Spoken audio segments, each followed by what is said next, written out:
Magandang umaga sa iyo, Pilipinas. Isa sa mga bagay na maibabahagi ko sa inyo tungkol sa buhay, you have to be clear with your intention. Dapat malinaw kung ano talaga dahilan kung bakit mo ginagawa yung mga bagay na ginagawa mo. Importante yung dahilan kung bakit mo ginagawa yung mga bagay na ginagawa mo. Kasi pag hindi malinaw kung ano dahilan kung bakit mo ginagawa, then you may possibly be looking for enemies along the way. Kasi subject for misinterpretation yung mga bagay na ginagawa mo pag ikaw mismo hindi malinaw sa'yo yung dahilan kung bakit mo ginagawa. Tulad ngayon, may halimbawa ko lang sa inyo. Ito maliit na bagay lang naman, hindi masyadong malaking bagay ito.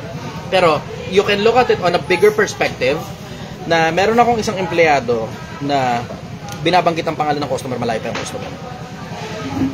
Ngayon, sabi ko naman sa kanya, tinanong ko siya, bakit mo binabanggit yung pangalan ng customer, malayo pa yung customer? Hindi ito parang kino-call out yung customer para sa order nila, gano'n. Hindi. Ano lang, kumbaga parang, how should I say it? Ang itsura mukhang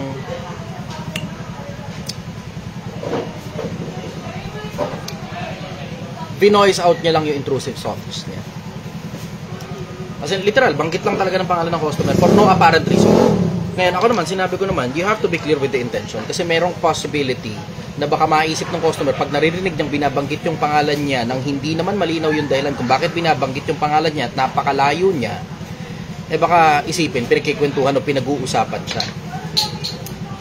Ayun, Pilipinas, matuto ka, you have to be extremely clear with your intention. Halimbawa, para katulad sa akin, diba? Maliwanag sa inyo yung dahilan kung bakit ako nasa social media. Kung bakit pinagtsatsagaan itong putangin na hindi ko namang gustong bagay na ginagawa na katulad ng pagluluto. Kung bakit nagtsatsaga akong magtinda sa tabi ng kalsada. Kung bakit ako nagtsatsagang mamasura nung in the first place. Maliwanag sa inyo yung intensyon Ang intensyon, gusto ko kayong matuto. Pag dumadami yung mga taong natututo tungkol sa maraming bagay ng buhay, matututo silang magpasalamat sa Diyos. Tapos eventually, paglipas ng panahon, baka maalala nyo rin na baka pwedeng isingit ninyo ako dun sa mga panalangin ninyo. Kasi I'm a very bad person. You already know that. Alam nyo na yun maliwanag na sa inyo yun. And I'm just trying to change my ways for the better. Na baka sakali, na kapag maraming tao yung nagdadasal tungkol sa akin, baka sakaling makinig ang Diyos tungkol sa akin. Baka sakaling may pag-asa ako sa kabilang buhay. My intention is outstandingly clear. Maliwanag sa inyo intention ko. At hindi malabo yan, hindi yan magulo. Hindi yan dahil sa pera, hindi yan dahil sa kasikatan, hindi yan dahil sa kapangyarihan. Na, I will make money along the way. I will make power along the way. I will make fame along the way. Pero hindi yun ang general intention nito. Hindi yun ang pinakakalundu-lunduan kung bakit nagsasalita ang isang Chichester sa harap ninyo, sa mga screens ninyo. Hindi yun ang dahilan kung bakit ako nagsasalita. And I am extremely clear. If you can do the same, then you can do lots of things with your life. Malayo mararating mo sa buhay pag malinaw eksakto yung intention kung bakit mo ginagawa yung mga bagay na ginagawa mo. Kasi may mga taong nalilito sa intention nila. Tingnan mo, katulad halimbawa ng mga OFW. Bago sila umalis ng Pilipinas, ang nasa isip nilang intention nila kung bakit sila mag-a-abroad, para gumanda daw yung buhay ng pamilya nila. Ano ibig sabihin ng gumanda buhay ng pamilya nila? Hindi ko alam. Pero pag tinanong mo kung ano ibig sabihin ng gumanda buhay ng pamilya nila, hindi rin naman malinaw masyado. Pero at least at the very minimal, they have something to start with. Gusto nilang gumanda buhay ng pamilya nila at iniisip nila, they are thinking that if they go out of the country, they will be making more money and that will enable them to make greener pasture and that will also enable them to have a better life. Yun ang nasa isip nila. Although hindi masyadong clear yun, pero at least they have something to look forward to. Pero ito ang problema. Pag nag-abroad na sila at nasa abroad na ngayon sila, nakakalimutan nila yung dahilan kung bakit sila nag-abroad na ang dahilan kung bakit sila nag-abroad, para gumanda ang buhay ng pamilya, dumami ang pera. Ngayon, na nangyayari, imbis dumami ang pera, nauubos ang pera, kapapadala nila ng kapapadala sa kung sino-sinong wala namang kinalaman dun sa dahilan kung bakit sila nag-abroad in the first place. Ang dahilan kung bakit sila nag-abroad dahil sa anak nila. Pero yung nanay nila, yung tatay nila, binibigyan nila ng pera, yung kapatid nilang batugan, binibigyan nila ng pera, yung tsuhin nila, yung tsahin nila, yung pinsa nila, lahat na lang binibigyan nila ng pera. Lahat na lang pinapautang nila na alam naman nilang hindi magsisipagbayad yung mga tao na yan. Tapos umaasa sila sa mga pangako na sa katapusan magbabayad, sasamahan pa raw ng tubo. Diba? Ang labo na kayo ng intention kung bakit sila nag-abroad. Pag nasa abroad na sila, hindi na nila maintindihan ano ba talaga dahilan bakit sila nag-abroad. Hindi naman kaintindihan Pero if you are outstandingly clear with the things that you are doing, if you are outstandingly clear with the vision on the things that you are doing, then magmamaterialize yan. Kaya hindi magmaterialize kasi ang dami masyadong pinaggagawa na walang kinalaman doon sa mismong dahilan kung bakit mo ginagawa yung major na ginagawa mo in the first place. Tapos ikaw rin mismo nalalabuan ka na sa dahilan kung bakit mo ginagawa yung mga bagay na ginagawa mo. Pero kung malinaw lang sana yung intensyon mo kung bakit mo ginagawa yung mga bagay na ginagawa mo, then magmamaterialize yung mga bagay na ginagawa mo na may kinalaman sa goals mo, may kinalaman sa mga bagay na gusto mong marating. Kasi nga, malinaw nga yung dahilan kung bakit mo ginagawa yung mga bagay na ginagawa mo. May mga tao, hindi talaga malinaw yung dahilan kung bakit nila ginagawa yung mga bagay na ginagawa nila eh. Yun na rin mismo, nagpapahirap sa kanila. Kasi tignan mo, pag hindi mo alam kung ano ginagawa mo, or worst, hindi mo alam kung anong dahilan kung bakit mo ginagawa yung mga bagay na ginagawa mo, tignan mo, ang hirap-hirap ng buhay. Ang hirap kumita ng pera, ang hirap magkaroon ng expertise, ang hirap makisalamuha sa tao, ang hirap lumabas sa kung ano man yung comfort zone na meron ka, kasi nga, ikaw rin mismo, hindi mo alam kung ano ginagawa mo sa buhay mo. Hindi magkaintindihan dyan Pilipinas. Pero if you will only be clear about your intention, kung malinaw lang sana yung intention kung bakit mo ginagawa yung mga bagay na ginagawa mo, and you're not being swept away, swept out ng intrusive thoughts mo, sana mas malayo yung nararating mo sa buhay, Pilipinas. Sana mas malayo yung nararating mo sa buhay. So sige, pag-usapan natin ngayon kung ano yung mga bagay na gusto ninyong mangyari sa buhay ninyo. Isama na rin natin ano-ano mga dahilan kung bakit hindi nyo nararating yung mga bagay na kailangan nyong marating sa buhay nyo. Sama na rin natin pati mga problema ninyo. Isa-isahin natin kayo ngayon. Sige, pwede na ako mag-akit ng mga tao ngayon. Sakto, may nakapila na. Babae. Mukhang lumang picture yung gamit niya. Sana nga makakit ito. Sige, doon sa mga decline. Okay, so dinecline niya. Sa mga gusto umakyat sa live, you are welcome para umakyat sa live ko. Type nyo lang ako, tapos iakit ko kayo sa live. Let's just hope na sana mas forgiving itong social media platform na Facebook ngayong araw. Kasi alam mo naman pagka mga ganitong klase ng contents, napakahirap na gamitin ng Facebook Esmeralda, halika na, umakyat ka na, Esmeralda. Ikaw yung kaninang nagre-request na makakit sa live ko Sige na, iakit lang kita ngayon. Yun, ayos. Esmeralda, bakit ba kaibigan? Good morning, sister. Taga saan ka? Good morning. Esmeralda, ba't nagmimiyaw ka? Pusa ka ba? Taga saan ka, sister? May problema yata yung internet mo, Esmeralda. Joining ka sa akin? May problema yata yung internet mo. Kung naka-prepaid ka, labas ka muna ng bahay. O kahit medyo malapit man lang sa pinto. Sa labas ng bahay. Wala. Esmeralda, hello. Sige, mag-aakit ako ng isa pa. Pag itong isa nakaakyat, ibababa mo na kita, Esmeralda, pag hindi ka pa nakapagsalita. Medyo may konting problema yung internet ni Esmeralda. Esmeralda? Taga saan ka?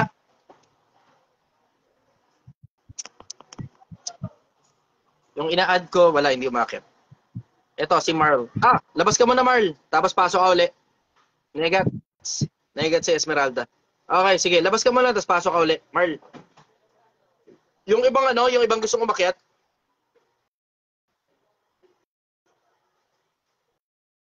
Boss, parati ka na nagsusoft drinks. Iniinom ko yung sarili kong paninda.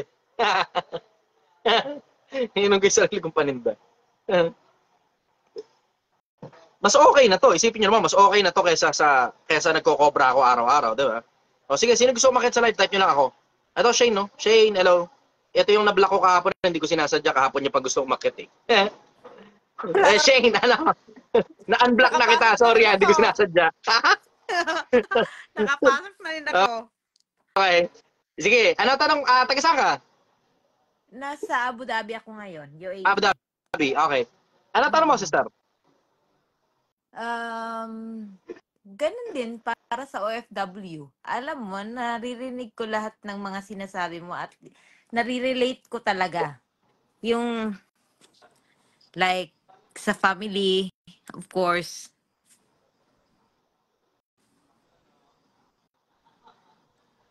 Sige, ano tanong mo? Hindi, naririnig kita. Ano tanong mo? Nakikinig lang ako. ano ba dapat gagawin sa family, example isa sa family mo, yung parang ini-ignore ka na dahil yung hindi mo sila napagbigyan. Tuloy mo na. In-ignore ka nila, ignore mo rin sila pabalik. Yung parang wala na silang pakialam sa'yo dahil hindi mo napagbigyan. Oo, tuloy mo na. Ignore mo na lang din sila. Hindi naman siguro anak mo yan o asawa mo yan, ano? Ay, hindi. Ay, okay lang. Dead man na. Bakit mo pa kasi kailangan pang ipilit yung sarili mo sa mga taong gusto lang naman makinabang sa'yo? Yun ang tanong ko sa'yo. Once you answer that question, then things becomes clearer. Mas malinis, mas malinaw ang buhay kapag ka maliwanag sa'yo yung dahilan kung bakit mo kailangan ipilit ang sarili mo sa mga taong gusto lang makinabang sa'yo, na ngayong hindi sila makapakinabang sa'yo, ayaw nilang kumonekta sa'yo, na parang sila pa yung galit. Na ayaw mong Correct. ibigay yung pera mo sa kanila. Ang tanong Hindi ko naman sa'yo, sa'yo, bakit kailangan mong ipilit yung sarili mo sa kanila? Ayaw nga nila sa'yo eh.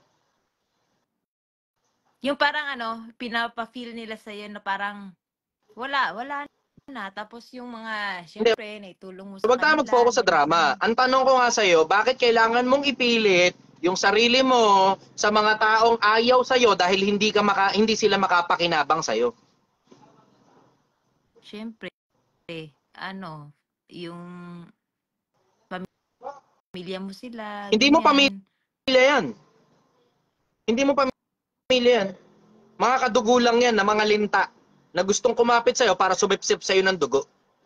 Ngayong hindi sila makasipsip ng dugo sa'yo, galit sila sa'yo. Kasi gusto lang naman nila pera mo, diretsahan lang eh. Ano ibig sabihin? Ikaw ba talaga ang interest niyang mga tao na yan o pera mo lang? Tama? Yeah. Nakita mo? Alam mo, you have to ask the right questions. If you're asking the wrong questions, then you will get wrong answers. Pag maling tanong ang tinatanong mo, maling sagot ang makukuha mo.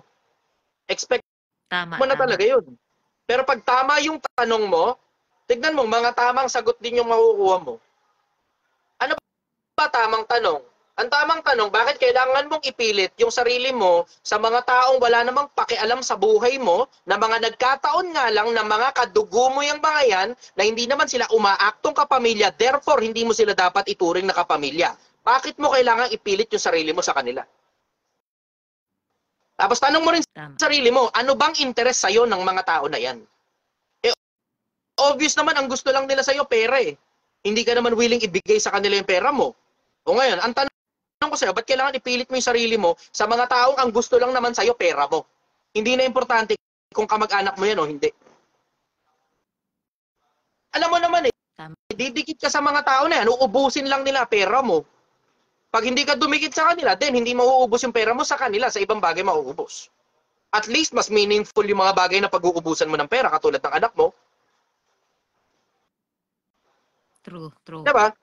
Tanong mo muna sarili mo, ba't kailangan ipilit mo yung sarili mo sa mga taong ang gusto lang sa'yo pera? Kita mo, mas maliwanag ngayon ang buhay, ano? Pag magtatanong ka ng mga mas malilinaw na tanong, mas malilinaw na sagot ang makukuha mo. Pag magtatanong ka ng emosyonal na klase ng mga tanong, emosyonal na klase ng sagot din yung makukuha mo. Walang kwenta. You have to ask the right questions. The sooner na matanong mo yung mga tamang klase ng tanong, the sooner na lilitaw yung mga tamang klase ng sagot na malinaw. Pero pag maling tanong ang itinatanong mo, maling sagot din yung makukuha mo. Bakit ayaw sa akin dumikit ng mga kamag-anak ko? O bakit ano bang gagawin ko sa mga kamag-anak na ayaw dumikit sa akin?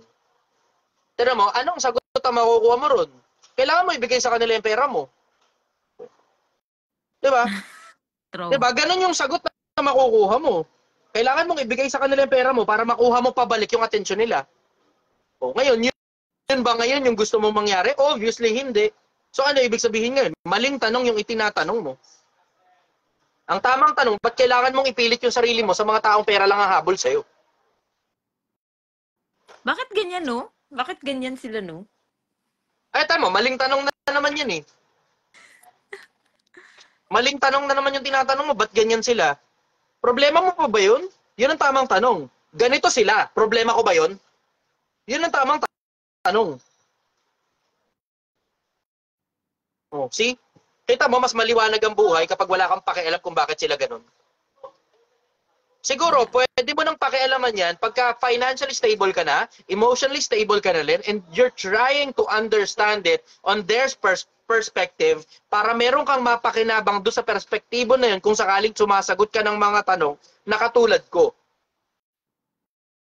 Kung sumasagot ka ng mga tanong na katulad ko, then kailangan mong maintindihan yun.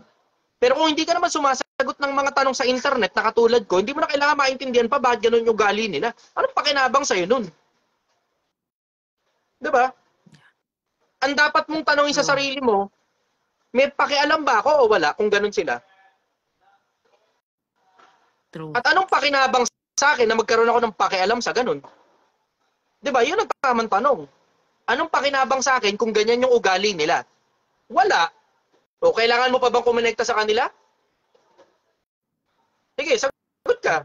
Kung walang pakinabang pala sa'yo na ganun yung ugali nila, anong pakinabang ngayon sa'yo na kumonekta sa kanila?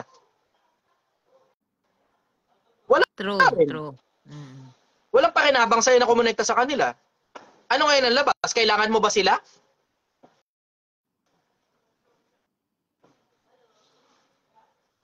Sa ngayon, hindi. Kasi hindi rin naman sila okay. So, good. nakakatulong. Okay. So, maliwanag na. Hindi mo sila kailangan. Ang tanong sa'yo ngayon, bakit mo kailangan kumonekta sa kanila? Pag walang malinaw na sagot kung ba't kailangan mong kumonekta sa kanila, then hindi mo kailangan. Tama? Tama. O yun. Tama! Problem solved na. Congratulations, Oh. problem solved. Na-resolve na yung problema mo. Oh, You just have to ask the right questions. You have to ask the right Gagawin ko questions. Does this relationship serve me? Etong relasyon na to, mutual ba na parehas kaming nakikinabang sa isa't isa? O ang gusto lang nila, sila lang makikinabang, wala akong pakinabang, pero wisyo pa ang dulot sa akin ng mga tao na to. Kailangan mong alamin kung may pakinabang ba sa kanila, may pakinabang ba sa'yo na kumonekta ka sa kanila.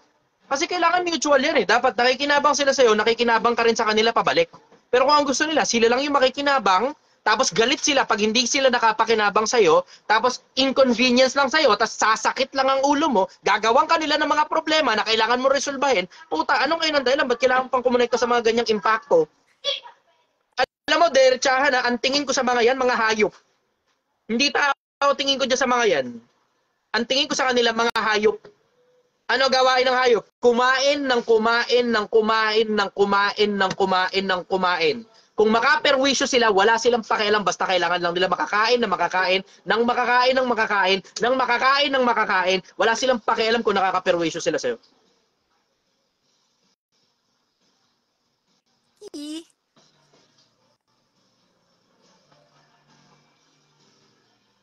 Mag-isip yung kamo, pakinan lang. Sandali lang kamo, konji lang.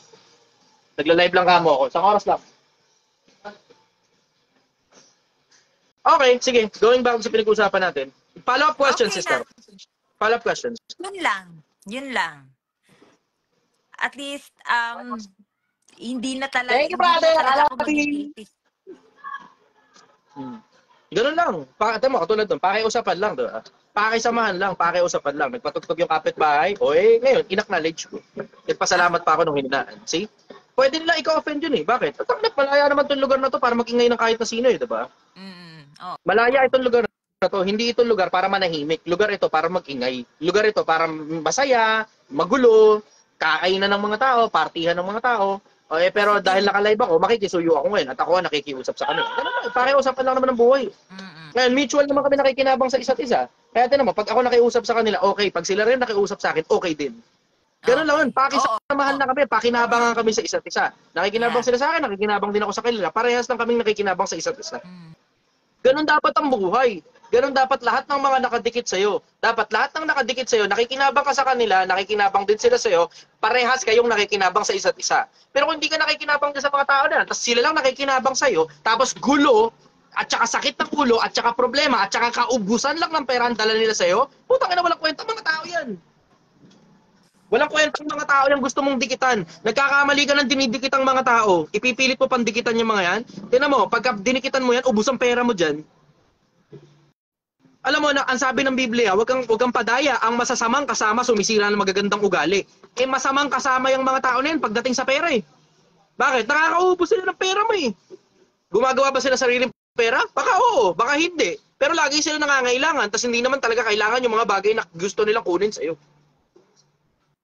O, ngayon, yan ang pinaka-bottom line nun. Tatanong mo lang, you just have to ask the right questions. Pag tama yung tanong mo, tama din yung sagot na makukuha mo. Pag mali yung tanong na tanong mo, tingnan mo, maling sagot din yung makukuha mo. Bakit may mga taong ganun? Eh, gusto nila yun eh. Diba? Gusto nilang linta sila, gusto nilang basura sila, gusto nilang hayop sila. Trip nila yun, kanya-kanyang trip lang naman tayo eh, diba? Ganun lang yun eh. Kanya-kanyang trip lang tayo. Yun ang trip nila. Ang tanong ko sa'yo, ba't kailangan mo dumikit sa ganun? Ba't kailangan ipilit mo, pagsaksakan mo yung sarili mo sa ganun? Diba? When you're asking the right questions, you will get the right answers. When you're asking wrong questions, then you will get wrong set of answers. Gets mo? Yeah. Good. Okay. O, alam mo na, hindi mo na kailangan dumikit sa kanila hanggang mamatay kayo pare-parehas. Thank you. Sige, bye. Bye. Okay, next time. Tamo, Pilipinas, you just have to ask the right questions and you have to be outstandingly clear with your intention. Ano ba intention mo? Bakit dumidikit ka sa mga tao na yon? Kung wala naman dahilan para dikitan sila at gusto mo lang masaya lang, ganon, pamilya lang, puta, walang kakwenta-kwenta yan. Walang kakwenta-kwenta. Walang kakwenta-kwentang dahilan kung bakit kailangan mo dumikit sa mga taong linta. Sige, next tayo. Sa mga gustong umakyat sa live, you are welcome. Type nyo lang ako. Akit ko kayo sa live.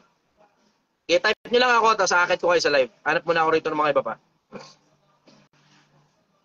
Christine, dinadal si Christine Kim. Christine Kim, let's go. Kaya, inaakit na kita sa live, ha?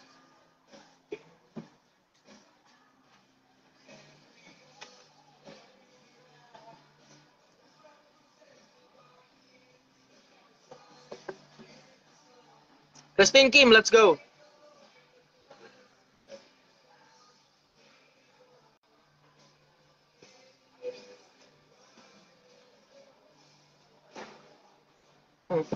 Nakakatawa tong Mark Allen sa Binyanyo. Sabi sa dinami-dami ba naman ang live na pupuntahan mo, sa akin ka pa pumunta?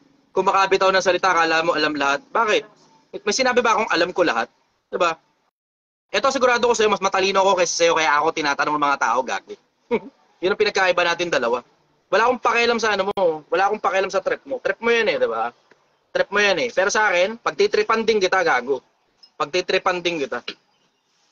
Trip mo ako? Pagtitripan din kita. Trip lang tayo sa isa. Tingnan natin sino manalo sa atin dalawa. Ulo lang puta. Mga ganyang klase talaga. Basta mga munyanyo talaga. Mga Franklin Munyanyo. At saka itong putang ilang munyanyo na to. Basta mga munyanyo talaga. May diferensya utak eh. Kaya kita bago.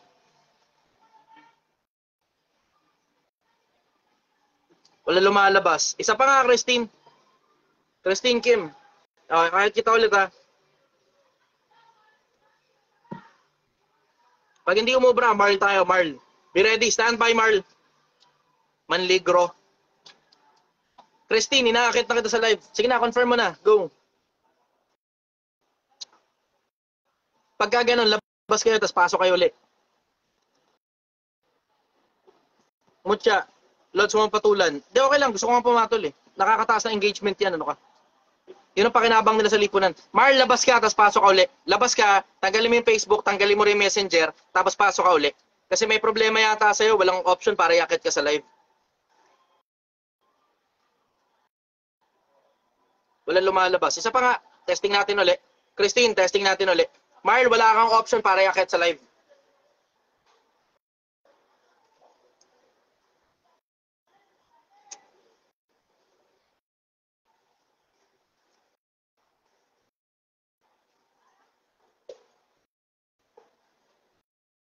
Christine, inakita kita sa live. O, negats, wala. Labas uli kayo, tapos pasok kayo uli. Bad, labas uli, tapos pasok uli sa live. Labas kayo, tanggalin yung Facebook, tapos pasok kayo uli sa live. Wala eh, walang inaakit ko kayo sa live. Kaso yung iba, may trouble, hindi makaakit sa live. Yung iba naman, walang option para iakit sa live. Ito talaga problema ko sa Facebook eh. Takna, masakit sa ulo. Ito talaga problema ko sa Facebook. Masakit sa ulo ang Facebook kapag ka nagla-live ka, wala sa lugar. Lagi na lang may diferensya. Pero pag TikTok, wala naman masyadong ganitong sakit ng ulo eh. Ang problema ko lang talaga sa TikTok, masyadong sensitive si TikTok. Lahat na lang nasabihin ko, baban ako 7 days. Lahat na lang. Christine, wala talaga, negats. Bad, nakalabas ka na ba? Labas ka, pasok ka uli. Kata ng bago.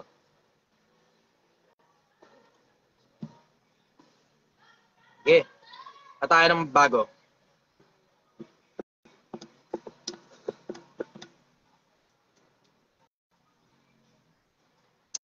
Wala lumalabas eh. Wala tayong magagawa, ganun talaga eh. Negats. Marl, nakalabas ka na ba? Wala talaga, Marl. Lalabas ka, brother, tapos babalik ka uli. Walang option para iakyat ka sa live. Doon sa mga iba, meron dyan sa gilid. Pwede kayong mag-request na umakyat sa live. Kayo na mismo yung mag-request. Kasi ang ginagawa ko ngayon, pipindutin ko yung profile ninyo, tapos iakyat ko kayo sa live mano-mano. Ang problema ko, wala yata lumalabas pagka ganun. Pero pag kayo yung nag-request, lumalabas talaga sa inyo yung option para i-confirm nyo yung live. Wala talaga eh.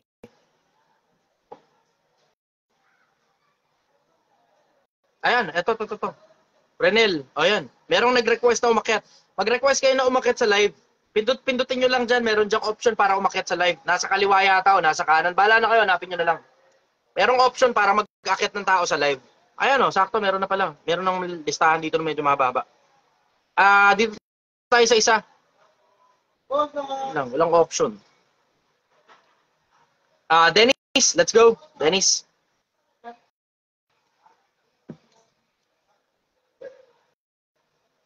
Dennis, inakyat na ka sa live, brother.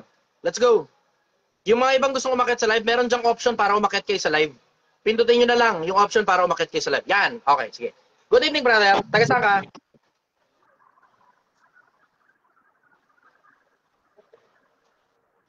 Brother, good evening. Taga saan ka?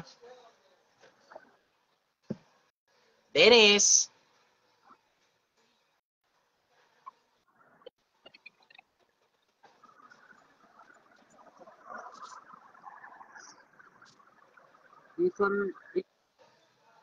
Dennis. Dito ako sa Mayano sir, sa Quezon City. Medyo magulo yung internet mo, brother. Taga saan ka? Dennis, taga saan ka? Dito ako sa may Quezon City, idol. Quezon City. Okay. Ano tanong mo, brother?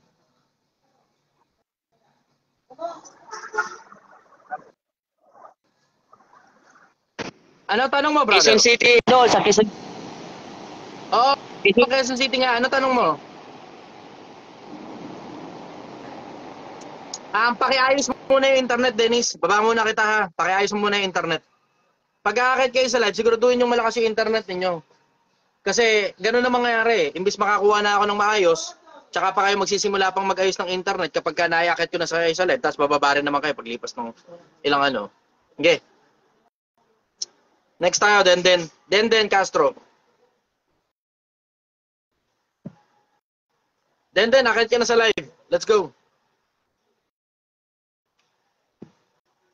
Sa mga nandito sa live, habang nag-aantay tayo ng tao dinecline pa. Habang nag-aantay tayo ng taong ayun, sakto si Christine. Ito, habang nag-aantay tayo ng mga taong makakaakyat, mag-ano nga muna kayo, mag-share nga muna kayo na to. Share nyo muna itong post ko, dali. Share nyo muna yung post ko. Christine, inaakyat na kita sa live, let's go. Kinonfirm ko yung request mo.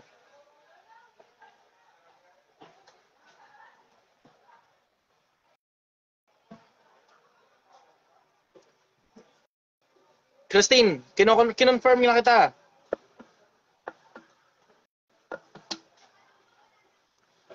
Yung gustong umakyat daw sa live, nasa down left part button, pang request, katabi ng share. So katabi daw ng share. Down left part. Katabi ng share.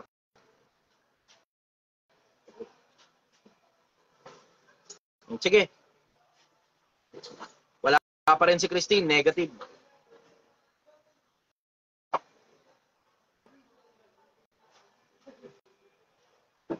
Connection failed. Puro connection failed tayo ngayon. Ito lang talaga problema ko kapag ka Facebook eh. Basta ganitong oras naglolo ko talaga live. Baka oo. Di ko alam, baka marami kasing ganitong oras sira na siguro ang Facebook idol. Oo nga, baka hindi ako sigurado eh. Pero ito talaga problema ko sa Facebook eh. Kaya hindi masyadong masayang mag-akit ng tao sa live eh. Kasi tanga na, mukhang mas okay nga yatang may tagabasa na lang pagka ganito eh. Nakakainis yung ano.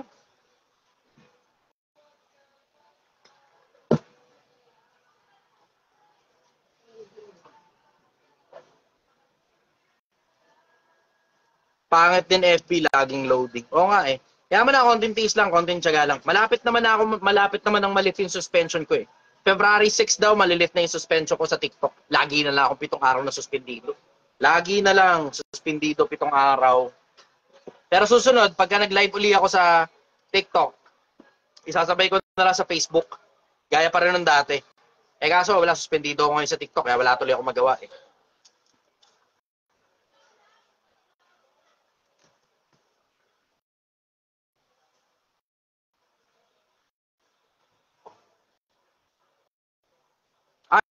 Ito, sakto. Meron ng mga nagre-request. Salvador. O yan, sakto. Nandito daw sa kaliwa, sa may bandang tabi daw ng share button. Tabi ng share button yung pagre-request na makaakit kayo sa live.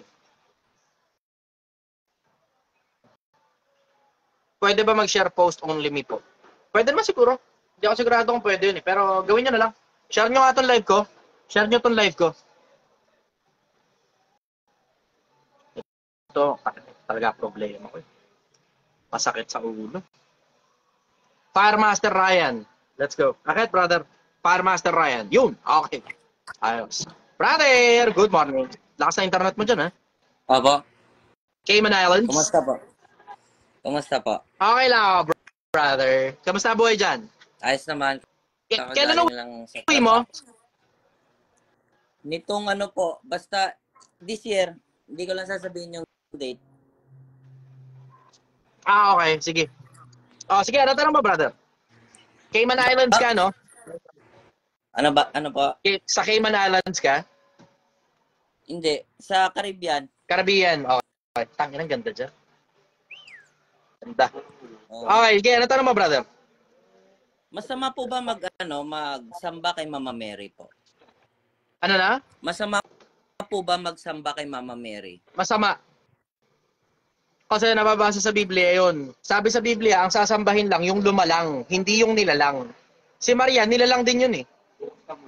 Meron yung mga taong nagtangkang sumamba sa mga apostol, pinigilan ng mga apostol eh. Mga kapatid, ingatan yung wag gawin yan. Sapagkat kami tao rin gaya ninyo. Matigas lang talaga ulo ng mga tao eh. Mga tao nagsisisamba sa ginawa eh. Hindi sa gumawa. Ayaw nila sumamba sa gumawa. Ang gusto nila yung ginawa nila. Gawa silang kahoy, gawa silang bato, gawa silang kung sino man na Gino Diyos nila. Meron pa sa ibang mga religion sa may bandang India, may mga tinatalaga silang mga bata na sinasamba nila. Mga baka, sinasamba nila. Daga, sinasamba nila. Matigas ang ulo ng tao, brother. Matigas ang ulo ng tao. Ang dapat sinasamba, yung gumawa, hindi yung ginawa. Matigas ang ulo ng tao na nakasulat sa Biblia, yung sasambahin magpakailanman, yung gumawa, hindi yung ginawa. Bakit? Kasi sa Biblia kasinungalingan yun pag sumamba ka sa ginawa. Nasa isang talata ng Roma yun eh. Sino yung nagsisamba sa nilalang kaysa sa lumalang? Nakasulat yun. Yun ang sagot ko ron. Hindi dapat sambahin ng nilalang. Ang sinasamba, lumalang. Pero Yung Diyos na gumawa sa lahat ang sinasamba, hindi ginawa. Tignan mo, parang ganito, halimbawa, isipin mo yung konsepto na, halimbawa, ikaw, nanay mo, pinanganak ka ng nanay mo, sasambahin mo ba nanay mo? hindi. Ganun din yung konsepto. Ano ba pinanganak ni Maria? Yung katawan ni Kristo. Hindi naman yung nasa loob yung pinanganak ni Maria. Ang ipinanganak ni Maria, yung katawan. Ano ngayon yung katawan? Tao. Kaya nga 1:14 ng Juan eh, di ba? At nagkatawan tao ang verbo. Di ba? So ano yung pinanganak ni Maria? Tao. Yung banta nga, sinasamba si Maria. Makakabasa ka ba sa Biblia kahit isang apostol sumamba kay Maria? Sige. Kaya nga. May mababasa ka ba sa Biblia kahit si Kristo sinamba niya nanay niya? Si Kristo din naman mababasa mo sumasamba eh. Diba? Sino sinasamba ni Kristo? Yung tatay niya. Naggumawa sa lahat. Diba? Hindi naman ganun kakomplikado yun eh. Si Kristo, sino sinamba? Yung tatay niya. Yung nanay ba niya, sinamba niya? Wala kang mababasa nun sa Biblia. Yung mga apostol ba na mga kasama ni Kristo? Kasama ni Kristo mismo yun ha. May mababasa ka ba sinamba nila yung nanay ni Kristo? Wala naman nakasulat nun sa Biblia eh. Di ba? Hindi ka maliligaw, brother, kapag ka ang pinagbabasihan mo, yung mga taong nagsulat ng mga bagay na nakita nila noong unang panahon. Oo. Sila yung mga nakakita eh. Di ba? Lalo na tungkol sa spiritualismo. Kung sino yung mga sources noon, hindi ka maliligaw. Eh yung mga sources na nagsasabi, di ba? Na ang sinasamba, yung gumawa sa lahat. Hindi yung ginawa. Eh si Maria kasama rin ginawa yun eh. Di ba? Kasama rin ginawa yan. Kasamang nilalang si Maria. So hindi dapat sambahin ang nilalang. Na wala naman tayong pag-uusap doon eh, di ba? May respeto kay Maria na mataas kaysa sa ibang mga babae. Bakit? Kasi si Maria yung naging ina ni Jesus sa katawan ng tao. Pero hindi doon sa level na sinasamba si Maria, wala ka mababasang ganun. Kahit nga anghel, hindi pumapayag na sambahin sila eh. Yung anghel ng Diyos ha, hindi pumapayag na ang anghel ng Diyos isasambahin. Si Juan Apokaliptiko, nagtangkang sumamba sa anghel eh. Sabi, ingatan mong huwag gawin yan, ako'y kapwa mo, alipin din. O isipin mo yun ha, anghel na yun ha, anghel, spiritual being yan. Pero hindi pumapayag ang anghel ng Diyos na sambahin siya. Hindi naman masyadong komplikado, brother. Itong buhay na to, hindi masyadong komplikado. Tungkol sa spiritualismo, basta mag-aaral ka lang ng mga general principles, hindi ka maliligaw eh. Sino pa sinasamba? Yung gumawa sa lahat. Sino si Maria? Isa sa mga ginawa. Dapat bang sambahin si Maria? Hindi. Bakit? Kasi hindi naman siya gumawa eh. Di ba? Siya yung ginawan. Tama? Siya yung ginawan.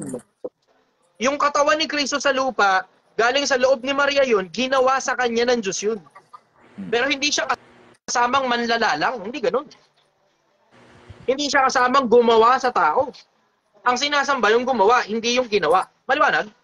Maliwanag po. Yun. Okay. Follow-up question, brother. Ganda ng tanong mo, ha? Yung pagro-rosary po ba, hindi utos ng Diyos yun? Hindi. Wala nga sa Biblia yun, eh. Inimbento lang ng Catholicismo yun, eh. Wala sa Biblia ka rosary. Paulit-ulit na panalangin. Sabi nga sa Biblia eh, sa pananalangin ninyo, huwag niyong gawin yung katulad ng ginagawa na iba, walang katapusang paulit-ulit. Walang kabuluhang paulit-ulit. Eh, ganun yung ginagawa nila eh. Abagin ako Maria. So ano po? Kaya punong ko ng grasya, payan Diyos sumasaya, bukod kang pinagpala sa bahay lahat, pinagpala rin naman ng iyong anak na si Jesus. Santa Maria, ina ng Diyos, ipanalangin mo kami makasalanan, malangin ako kayo kung may makamatay amin. Paulit-ulit yun, 10 ganun. Wala namang gano'n sa Biblia eh. Hindi sila nanalangin ng ganun. Tapos mga sinungaling pa tong mga tao na to. Sinasabi daw ika ni Maria, pray the rosary.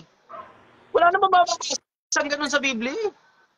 Walang ganun sa Biblia. Ang mga aral ng Diyos sa Biblia, pinadadaan sa bibig ng mga lalaki. Hindi mag-iimbento si Maria ng ganung konsepto kung wala namang ganung sinabi yung mga nauna sa kanya. Lalo na kung walang ganung utos yung mga lalaki. Tama po ba siguro na yung sa Timoteo na bawal mamuno yung mga babae? Oh, 1:11 ng Timoteo yata yung sinasabi mo? 1:11 ng Timoteo? Ang nakasulat doon, kung di ako nagkakamali, 1:11, ang babae mag-aral na tumahimik na may buong pagkapapasakop. Hindi ko ipinahintulot na magturo o magkaroon ng pamumuno ang mga babae malibang tumahimik. Tama. Yun ang nakasulat doon kung di ako nagkakamali. 2:11 ng unang Timoteo. O ikalawa. Basta na kay Timoteo yun. Ikalawang Timoteo yun kung di ako nagkakamali. 2:11. Pero, yun ang nakasulat sa Biblia. Hindi pinanggagalingan ng aral ang mga babae. Ang pinanggagalingan ng aral, mga lalaki. Sa lahat ba ng estado ng buhay yan, brother, o sa relihiyon lang? Sa reliyon lang, syempre. Sa reliyon. Kasi, hindi naman kasi built ang mga babae para magkaroon ng pamumuno sa lalaki sa religion. Sa religion. Kasi, obviously, alam mo yun, may separation of church and state, diba? Tingnan mo, pansinin mo, sa separation of church and state, pinaghihiwalay talaga yung konsepto ng batas ng mga tao at saka batas ng Diyos. Merong constitution para sa batas ng tao, meron namang Biblia o Quran o kung ano man yung pinagbabasihan ng mga religious organization. Magkaiba yun. Na oo, merong konting pagkakaparehas. Understood na yun. na merong mga, kasi syempre mas matanda naman yung konsepto ng pagre-relihiyon kaysa sa Pilipinas o sa konstitusyon natin, di ba? Obviously, kasi libong taon na yung pagre-relihiyon, pero yung konstitusyon ng Pilipinas, kinopya lang naman sa, well, part of it kinopya sa Amerika. Di ba? So, ibig sabihin, bago pa lang yung konstitusyon na dito sa Pilipinas, hindi yan kasing tanda ng Biblia o ng Quran. Pero pinaghihiwalay yung dalawa na yun, pinaghihiwalay yung church at saka state, pinaghihiwalay yung estado at saka yung relihiyon. So ngayon, sa usaping relihiyon, walang pag-uusap doon, lalaki talaga dapat na namumuno. Pero sa usaping bagay ng mundo, dito sa atin sa mundo, politika and everything else in between, wala naman ako nakikitang problema na mamuno mga babae. Hindi lang talaga pinapayagan yun pagdating sa religion. Ganon yung konsepto. Tingnan mo, katulad sa Islam, halimbawa, makakita ka ba leader babae? Sa Kristyanismo, nung panahon ni Kristo, meron bang leader na babae? Meron bang apostola? Wala namang ganon eh. Unang Timoteo daw pala. Unang Timoteo 2:11. Unang Timoteo 2:11 yun. Wala namang apostola sa Biblia. Doon sa 12, walang babae ron. Wala kahit isang babae ron. Hanggang nawala si Judas, hanggang napalitan si Judas, wala ni isang babaeng apostol. Wala. Doon sa mga hinirang ni Kristo, walang kahit isang babaeng apostol doon. Yan ang sagot ko ron. Follow-up question, brother. Okay na, brother. Ayos. Salamat Okay ba? po. Opo. Sige. Ayos. Ingat ka dyan, brother. Ipon ng marami ha. Hindi habang buhay, nasa abroad ka. Bisitahan kita dyan. Salamat. Sige, bye-bye. Okay. Sige. William, let's go. William, let's go.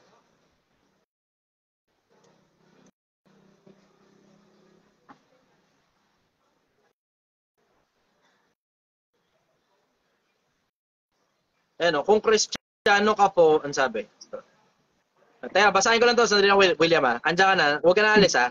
Sabi, kung Kristiyano ka po, malalaman mo po ang paraan ng paggamit ng tamang pagrorosaryo at kung bakit kailangan magrosaryo. Kung Kristiyano ka, dapat nababasa mo yan sa mga sinabi ni Kristo yung pagrorosaryo.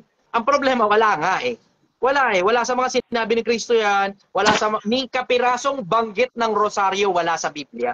Walang kahit isang apostol na nagrosaryo, walang kahit isang lingkod ni Kristo doon sa mga panahon ng Kristyanismo na nagrosaryo. Kahit si Kristo hindi nagrosaryo, kahit si Maria hindi nagrosaryo, walang banggit ng rosaryo sa buong Biblia, wala. Zero, wala. Okay, brother, sige. Nasaan ka? Ganda dyan ah. Yes, sir? Ang ganda dyan. Nasaan ka? Nasa Poland. Poland. Okay. Balik talaga yung camera eh. Mukha mo yung gusto ko makita, hindi yung Nabaliktad. puno. Wala eh. Hindi, Huwag mo kasi pindot ka ng pindot eh. Tama na, baliktad tuloy. Nakikita ko rito, puno eh.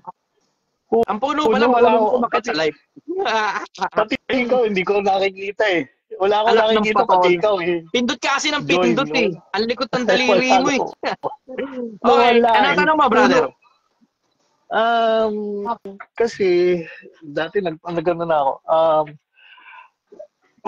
Panganay ako. So, syempre, yung mga panganay, tayo, lalaki rin, gusto kong yung may sariling salita sa mga kapatid. Pero, syempre, yung sa pagkakamali mo, sa mga buhay, hindi na sila parang hindi sila nagtitiwala. Parang kinukuha nila yung pinaka yung gusto nila sa buhay. So, paano ba masasabi yun? Hanggang tumanda na ako, parang may mga bagay na nababalikan yan ng mga magulang ko, kapatid ko, yung pagkakamali ko. Ano kayang mga isasuggest sa akin? Siyempre ako tumatahimik na rin. Para ayoko nang magsalita. Then, siyempre gusto kong ko yung sarili ko, kaya medyo lumayo ako. Ngayon nasa abroad ako, ganyan. Tama ba yung decision ko? Pero siyempre, mahal ko sila. Mga bagay na gano'n na Tama naman yung naging ikaw, decision mo. Kasi tignan mo naman, it was for the better. Umuusad ang buhay mo. Kaya problema na nila yung mga kanya-kanyang buhay nila. May kanya-kanyang buhay na kayo eh.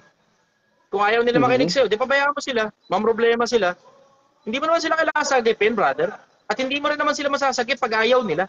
Yung taong nalulunod, pag nalulunod yung tao, ano yan eh, pag sinagip mo, okay lang kung papayag sila sagipin mo sila. Pero kung ayaw nilang magpasagip sa'yo, eh baka malunod kang kasabay niyang mga yan. Pero hindi ko Ganun yung sinasabing konsepto. mali talaga sila. Hindi ko sinasabing mali sila kasi mga magulang, kapatid ko pa rin sila. Alam ko kung binibigyan nila ako ng tamang advice, pero syempre may mga bagay na kailangan natin na ibahin kasi iba rin tayo. No?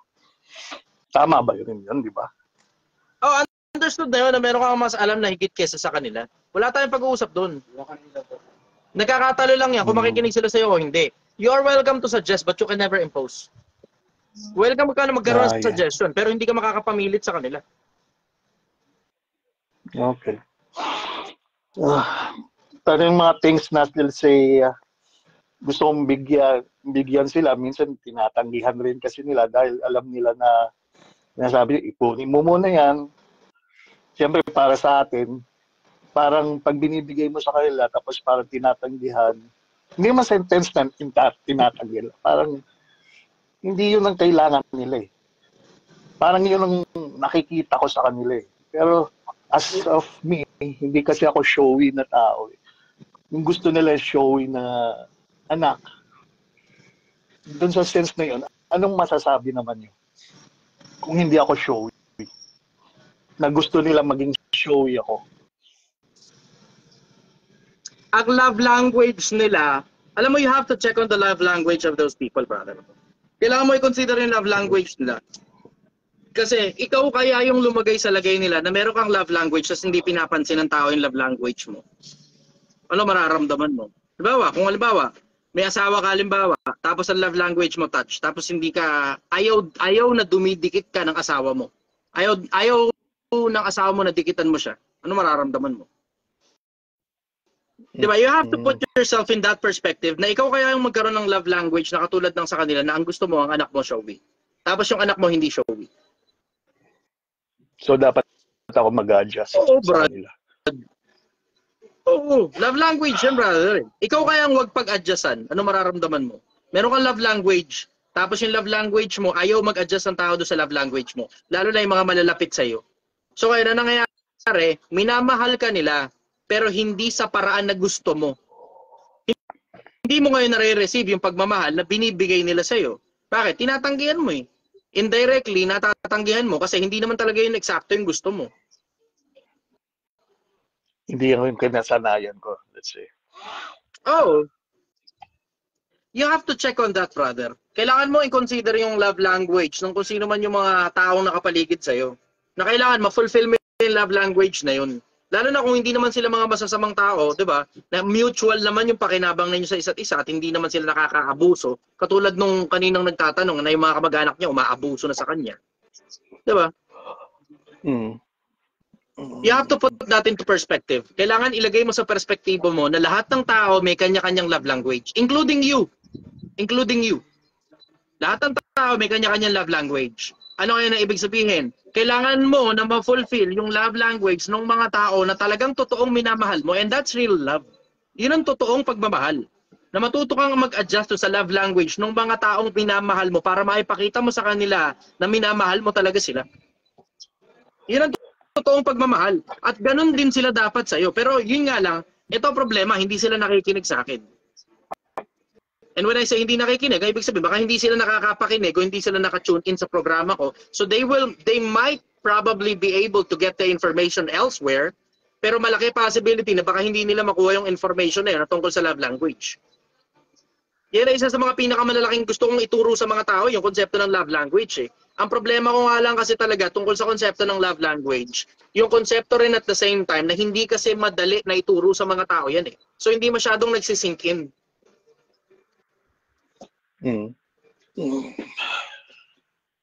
Okay. Kasi mostly yan inaano ko, nakasama ko is mga hayop eh.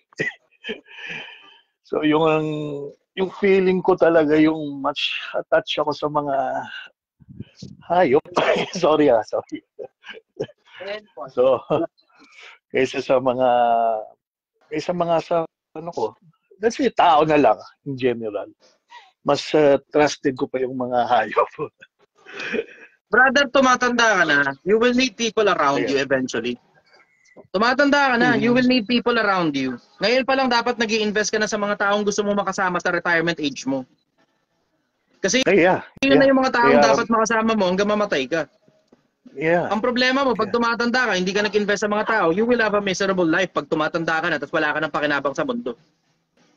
You may probably have money, pero walang gustong dumikit sa'yo kasi hindi ka nag-invest sa kanila ng mga panahong okay ka pa. Ang mabigat pa nun, dahil hindi mo pinractice yung sarili mo na mag-adjust dun sa mga tao tungkol sa love language nila, hindi ka tuloy makapag-adjust kung kailan matanda ka na kasi you have your ways and you cannot teach an old dog new tricks. Mahirap na para sa mga matatandang tao na matuto ng mga bagong bagay. So I strongly suggest ngayon palang habang bata ka pa, pag-practicean mo na. Lalo na kung yung mga tao na yan, nakikita mo namang mga regular na magiging, alam mo yun, kadaupang palad mo kapag ka-retired ka na. You have to invest on those people. Okay. Yun. Follow-up question, brother. Okay. So meron akong isang anak. Then, siyempre malayo tayo. And definitely mga anak na medyo nagsisimula pa lang sa edad na teenager, something else. Hindi siya kasama ng mama niya. So, hiwalay naman kami at hindi naman kami nagkasal. And siyempre, kailangan ko magtrabaho sa ibang bansa. Medyo tinitis ko kasi yung sa anak ko eh. Kasi medyo ano siya, hindi niya naiintindihan ng buhay.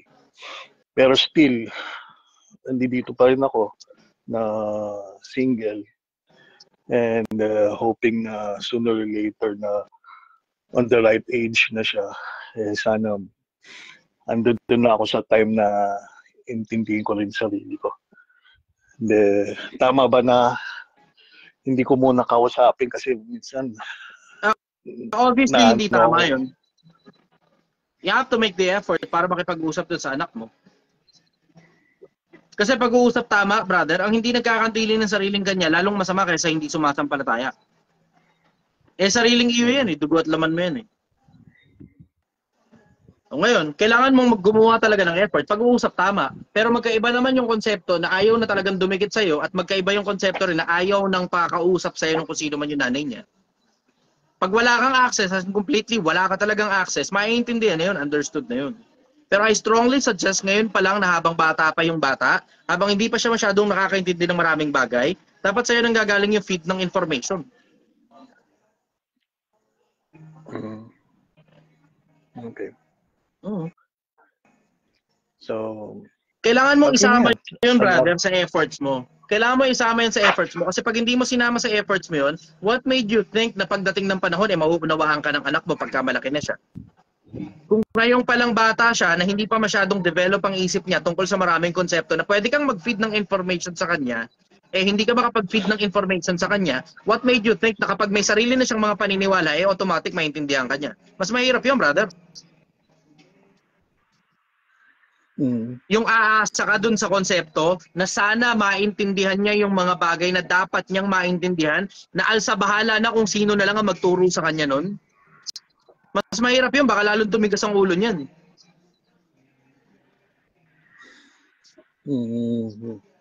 Okay. Sige. Follow-up question, brother. Okay. Wala na.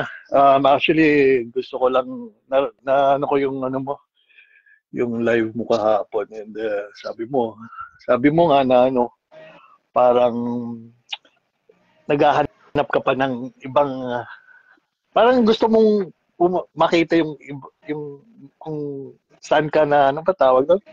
Kung namatay ka na, gano'n, next life. Yun ang parang pagkaintindi ko, di ba? Tama ba?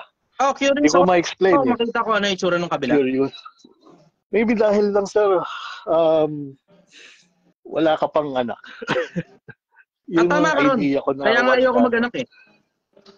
Tama ka ron, kaya ayoko mag-anak. Kasi okay na ako sa mindset ko ngayon, brother. Pagka nagkaroon ako ng anak, mamomroblema pa ako eh. So I would rather kayong lahat na lang ng mga nakakapakinabang sa akin, yung ituring ko na parang anak ko. Kesa yung Kasi magkaroon pa nasa stage ako ng rin ako anak, tapos I will spend 20 years para lang i-build up to itong bata na to versus yung sobrang dami na sanang daang libo yung natuto sa akin. Pero eto ako ngayon, bagong anak, kailangan ko ngayon turuan ito mula sa pagkabata for the next 20 years na dito lang matututok attention ko. Mababawasan ang oras ko sa taong bayan, brother eh. I have this life figured out.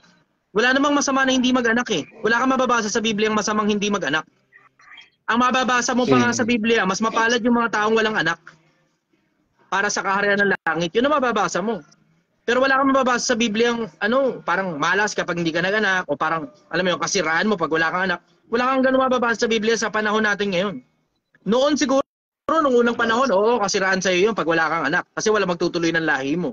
Pero sa dami na ng tao ngayon, importante pa ba yun? Sa inyong mga may anak, kayo na talaga yung, yan na talaga yung sistema na ginagalawan ninyo. You have to adapt with the system that you already have. Pero sa akin na walang anak, optional sa akin kung mag-aanak ako o hindi. Okay. Good. Ayos Mas na. malaking pakinabang para sa inyong lahat, brother. Mas malaking pakinabang para sa inyong lahat kung hindi ako mag-aanak. Kasi mababawasan ang oras ko eh. Yung tapang ko, mababawasan pag may anak ako. Yung mindset ko, mare-reduce pag may anak ako. Dadami isipin ko, mababawasan ang oras ko para sa taong bayan, mababawasan ang oras ko pati sa sarili kong kaluluwa. Magiging disadvantageous sa akin ang pag-aanak, brother. So nag-iingat lang ako kasi maayos na ngayon yung sistema ko eh. Maganda sistema ko ngayon. The least that I need is someone to disrupt the system that I've already built para sa kanya ngayon mapunta ang oras ko at panahon ko at energy ko at pera ko at lahat ng bagay in between. Tapos hihina ako, magkakaroon ako ng kahinaan. Ngayon kasi halos wala akong kahinaan eh. Ngayon halos wala akong kahinaan. As in, kahit sinong kunin mo, okay lang sa akin. Kahit sinong mamatay sa paligid ko, ayos lang sa akin. Wala akong ngayong problema. Wala akong sakit ng ulo. Dali lang.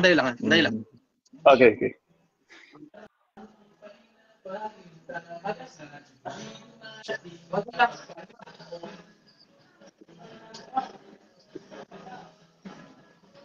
Kapit-bahay.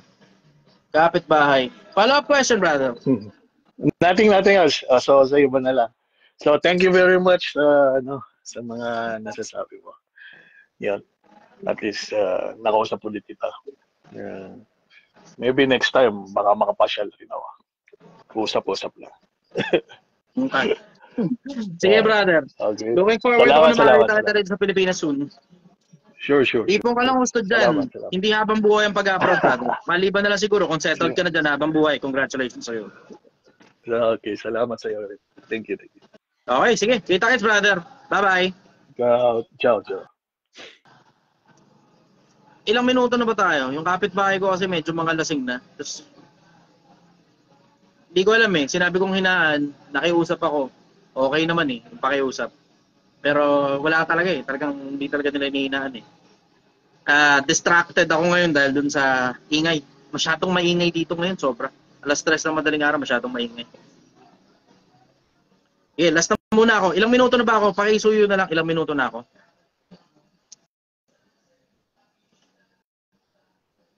Marl. Okay. Yun. Brother, good morning.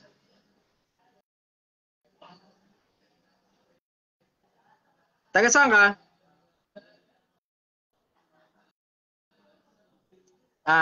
Brother, taga saan ka? Wala akong narinig na audio.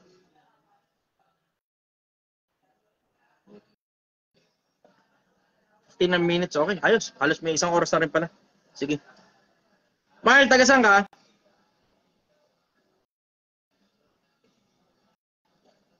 Wala. Okay. Okay. Next tayo. Next. Jeff. Let's go, Jeff. Last na to, last.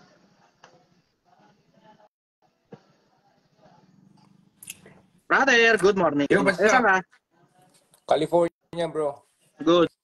Malayo kayo sa Apoy? Malayo. Mga good. 45 to 1 hour. Okay. Ayos. Oy, Okay. first time ko makakit sa live mo. Salamat sa pagsampa sa akin. Congratulations. Napakabihira na nakakakit sa live ko. Oo nga Kasi eh. laging sira yung Facebook. Hindi naman dahil madamot ako magpakit sa live. Yeah. Okay. Sige, brother. Tanong. Go. Siyempre, unang-una, gusto ko muna magpasalamat sa putang inang ginagawa mo para sa mga tao na, I salute you, bro. Hindi biro yan. Hindi biro yung mission na ginagawa mo na yan na putang ina talaga. Anyway, yun. Salamat. Maraming salamat. Salamat, Yun nga, brother. gaya nga ng sabi mo, isa ka sa mga tao na kailangan natin ngayon na, magre-real talk talaga sa buhay. Pero yun, anyway, question ko lang, minsan medyo struggled ako dito no? Na kung paano mo i-discern yung good and bad, kung sa tingin mo ba it's coming from evil or coming from God, something like that. Yun yung parang Sige. I feel gets mo yung tanong ko eh. Parang ganun. Paano mo na-identify na this is good, this is coming from God, it's not from evil, something like that. Ang sabi sa Biblia, sa isang talata ng Santiago, kung hindi ako nagkakamali, 1:27 yun ng Santiago eh. Hindi ako nagkakamali, pero malamang na mali ako. O Kapitulo 2 ng Santiago. Basta either 1 o 2 ng Santiago. Oh. Lahat ng mabuting kaloob, buhat sa Ama ng mga ilaw, bumababa na galing sa Kanya. So, ibig sabihin, pagka galing sa Diyos, hindi makakasama para sa'yo. Hindi rin makakasama para sa mga nakapaligid sa'yo pag galing sa Diyos.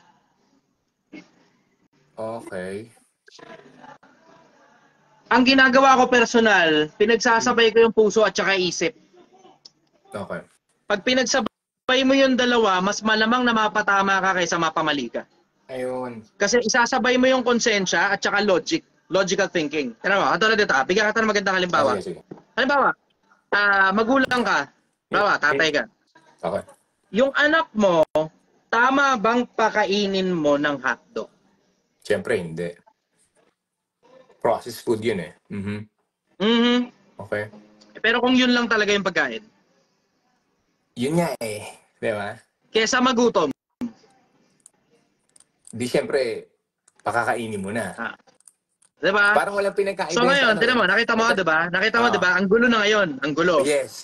Isinasama Exactly, ko doon yung logical thinking ng short term versus long term. Kaya no, 1:17 pala, sabi, ito, tama, Kevin, sabi, bawat mabuting kaloob at bawat sakdal na kaloob ay pawang buhat sa itaas, na bumababa mula sa Ama ng mga ilaw na sa Kanya'y walang pagbabago ni anino man ang pag-iba. Ayan o, bawat mabuting kaloob, bawat sakdal na kaloob, pag galing sa Diyos, perfect gift yun. Perfect yun. Ngayon, hindi naman masyadong madalas na pagkakataon na ang Diyos talaga diretso nagbibigay. Yeah. Madalas, opportunity lang yan at tsamba. Ngayon, tsaka mo ngayon malalaman kung mabuti o masama pag sinamahan mo ng pag-iisip at sinamahan mo rin ng puso at the same time. Parang ito. Pinagsasabay ko yung konsepto. Kung mabibigyan ito. mo ako ng very specific, matutulungan kita. Halimbawa, like yung sa pagtulong sa pamilya, brother. Yan. Patangin na, classic yan. Tungkol sa mga classic yan. Tungkol sa mga OFW. Eh, syempre. Pagtulong sa pamilya. Tama. Okay, sige. Pagtulong sa pamilya. So, gagamitan mo ng puso. Pag puso lang ang ginamit mo, nasa isang talata ni Santiago na ang puso magdaraya ng higit kaysa lahat ng bagay at totoong masama. Magdaraya ang puso, brother eh. Madugas ang puso. Akala mo nakakatulong ka. Exactly. Akala mo nakakatulong ka. Pero pag sinamahan mo ng logical thinking, nakakatulong ka nga ba talaga o nangungunsinti ka ng kalokohan? Yeah. Kailangan mong isama yun dun eh. Nasaan ang boundary ng pagtulong at pangungunsinti? Nandun yan sa resulta. Nandun yan sa gawain nila. Nandun yan eh. Kung ang gawain nila, regular na lang hingi ng tulong, hindi na nila nire-resolve yung problema, pinalalabas nila na para bang ang kain sa isang resolution sa problema, ikaw yung rumisolba ng problema nila, utang na brother, pangungunsinti na yan pag tinulungan mo yan. Ito, particularly sa kalagayan ko, brother, no? Minsan, currently kasi, yung tito ko na nagpalaki sa akin, na which is yun yung tinuring ko talagang tatay, no? So, every month, talagang nag-set ako ng budget for him na, just para makabawi. I mean, syempre, mahirap lang din kami nun. So, parang ako, sabi ko, konsensya ko, tsaka talagang gusto ko na, habang andito siya, 75 years old na siya. Pero yun, sabi ko nga, every month, ipoprovide, bibigay ako ng amount for you, na for you lang, na ito yung parang utang na loob, pagbabayad ko ng utang na loob, na alam ko namang hindi mo hinihingi, pero in my conscience, ito yung tama kong gawin. Kaya lang, minsan, syempre, yun nga, pagka naiisip mo na, tama ba itong ginagawa ko? Parang mali ba? Or parang ganun doon ako naguguluhan Na parang, although hindi naman niya hiningi yun, ako naman yung nagbigay nun, pero kaya lang, minsan, syempre, yung binigay mo na para sa kanya lang, minsan, binibigay din niya sa iba. Tapos ngayon, na nangyayari, pag tinanong mo, anong ulam mo ngayon? Eto, malunggay. Ba't na naman, naubos na naman yung budget mo for a month, tapos wala ka na rin pera, tapos, kasi humingi si ganito. So, parang doon ako brother, doon ako naaaning na, oh my gosh. Parang, anyway, sabi ko na lang, Tay, okay, sige, wala namang masamang tumulong. Pero yun nga, alam mo naman na limited lang yung kaya ko ibigay sa'yo dahil alam mo naman may sarili na akong pamilya. Pero it's up to you. Kaya lang kaya nga kita binibigyan na tinutulungan kasi ayoko naman nakikita ka na hindi pa tapos yung buwan, wala ka ng pagkain. Mayroon kasi siyang food allowance saka monetary allowance Nadaig pa, malaki pa sa SSS, bro. Pero kaya lang yun nga, sabi ko, Tay, gets ko namang mabait ka talaga. Kaya lang, siguro, gano'n naman siguro talaga. Kung minsan, Kaya lang, inaabuso ka na nila. Naaabuso siya. Ako sa akin walang problema, brother Kasi ako talaga, Eto, para hindi very ka straightforward. mahirapan, brother. Yung bang perang ibinibigay mo doon, nakakatulong ba o hindi? What do you mean nakakatulong? Sa kanya? Hindi, ang tanong ko sa'yo, nakakatulong ba o hindi? Oo, sa kanya kasi wala O di yun, nasagot mo na. Bro, Oo, yun nga. Kaya lang, meron bang masamang epekto yung pagtulong mo doon? Ang nangyayari, na-frustrate lang ako na kapag tinanong ko siya, Hindi sa'yo. Doon sa binibigyan mo. Kasi ako bro very lang ako chill lang ako sa buhay. Hindi ko ini-stress yung sarili ko. Kaya lang, yung parang, paano ko ba siya tuturuan na... Ang problema kasi sa'yo, brother, pag tumutulong ka kasi may expectation kay. Hindi, wala. Wala siya. Kaya lang, naano lang ako sa meron. kanya. Meron. Di mo lang napapansin. Ang expectation mo, dapat gamitin niya sa sarili niya yun without considering na pag binigay mo yung pera, dapat siya nang bahala kung ano gagawin niya ron. Yeah, ganun nga yung ko. Kaya lang, therefore, meron ka nga talagang expectation. Ang expectation mo, dapat gamitin niya para sa sarili niya yung pera. Hindi, yung conscience ko naman yung iniisip ko na, kailangan ko ba dagdagan or enough na ba yun? Kasi alam ko namang para sa kanya lang, enough yun. Kaya kung pagtanaw ng utang na loob yun at yung regular na pagbibigay mo ng pera doon at tinuturing mo talagang pagtanaw ng utang na loob yun, naibigay mo yung pera, pabayaan mo na siya kung anong gusto niyang gawin doon. Ayun na as long as, eto ang punto, doon lang ang boundary. As long as hindi nakakasama para sa kanya. Oo. Para sa kanya. At mukha namang hindi nakakasama kasi it sounds to me like yung mismong taong tinutulungan mo, mabuting tao na nakakatulong din siya sa ibang tao. Nga lang, yun nga lang ang problema. Siya na ngayon yung dapat mag-decipher ng hieroglyph na nakakatulong ba siya o nangungunsinti na siya ng kagaguhan. Yun nga, anong nangyayari? Parang ako yung gini-guilt trip niya na, anong pagkain mo? Ito, parang, nilagang malunggay na may bagoong. Sabi ko, bakit ka umaabot na naman sa ganyan, Tay? Sabi ko, kasi si ganito hindi mo na problema yun, brother. Yun nga, hindi ko na problema, pero parang... Kasi hindi mo naman trabahong ayusin pa ugali ng ibang mga taong pinapadala mo ng pera. Yun nga. You are welcome na gawing parang hostage yung tao na yan. No, sige, pag hindi mo ginawa yung gusto ko, hindi kita bibigyan ng pera. Welcome ka dun. Pero ang mangyayari na dun, pinagtatrabahuhan niya sa'yo yung pera. Kapalit ng bagay na gusto niya ngayon, gusto mong gawin in exchange for the money. Yeah. Diba? So ngayon, I strongly suggest kung ang dahilan kung bakit mo binibigay yan, hindi naman dahil para makatulong At ang dahilan kung bakit mo binibigay yan, dahil pagbabayad mo ng utang na loob, Utang na loob. ibigay mo yung pera, Pusa. pabayaan mo ngayon siya kung ano gusto niyang gawin doon. Mm-mm. As long as, doon naman ganyan magkakaroon ng boundary. As long as hindi nakakasama para sa kanya. Yun nga eh. Wala naman Masama nga.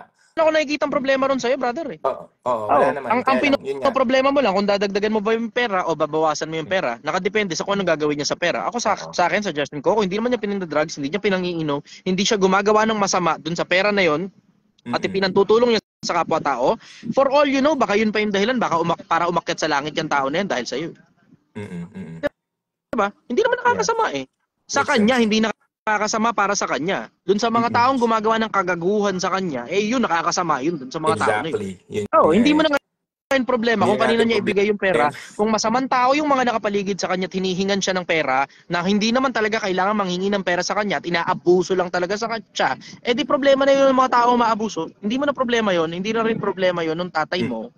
Diba? Kasi yung tatay mo mukhang hindi masyadong matalinong tao para kailangan mo pa siyang padalhan ng pera kasi mukhang hindi siya magaling gumawa ng pera. Ano ibig sabihin? Correct. Hindi niya alam kung ano ginagawa niya sa pera. Basta ang alam niya, nakakatulong siya. With clear conscience na hindi niya na naiisip na nakakasama yung ginagawa niya dun sa mga tao na yun kasi pinapaabuso niya yung mga tao. Pero sa kanya, malinis ang konsensya niya. Ang problema, hindi mo na matuturuan yung tao na yan. You cannot teach an old dog new tricks. Yes, exactly. Kasi masyado nang siyang emosyonal eh. Diba? Masyado na siyang emosyonal.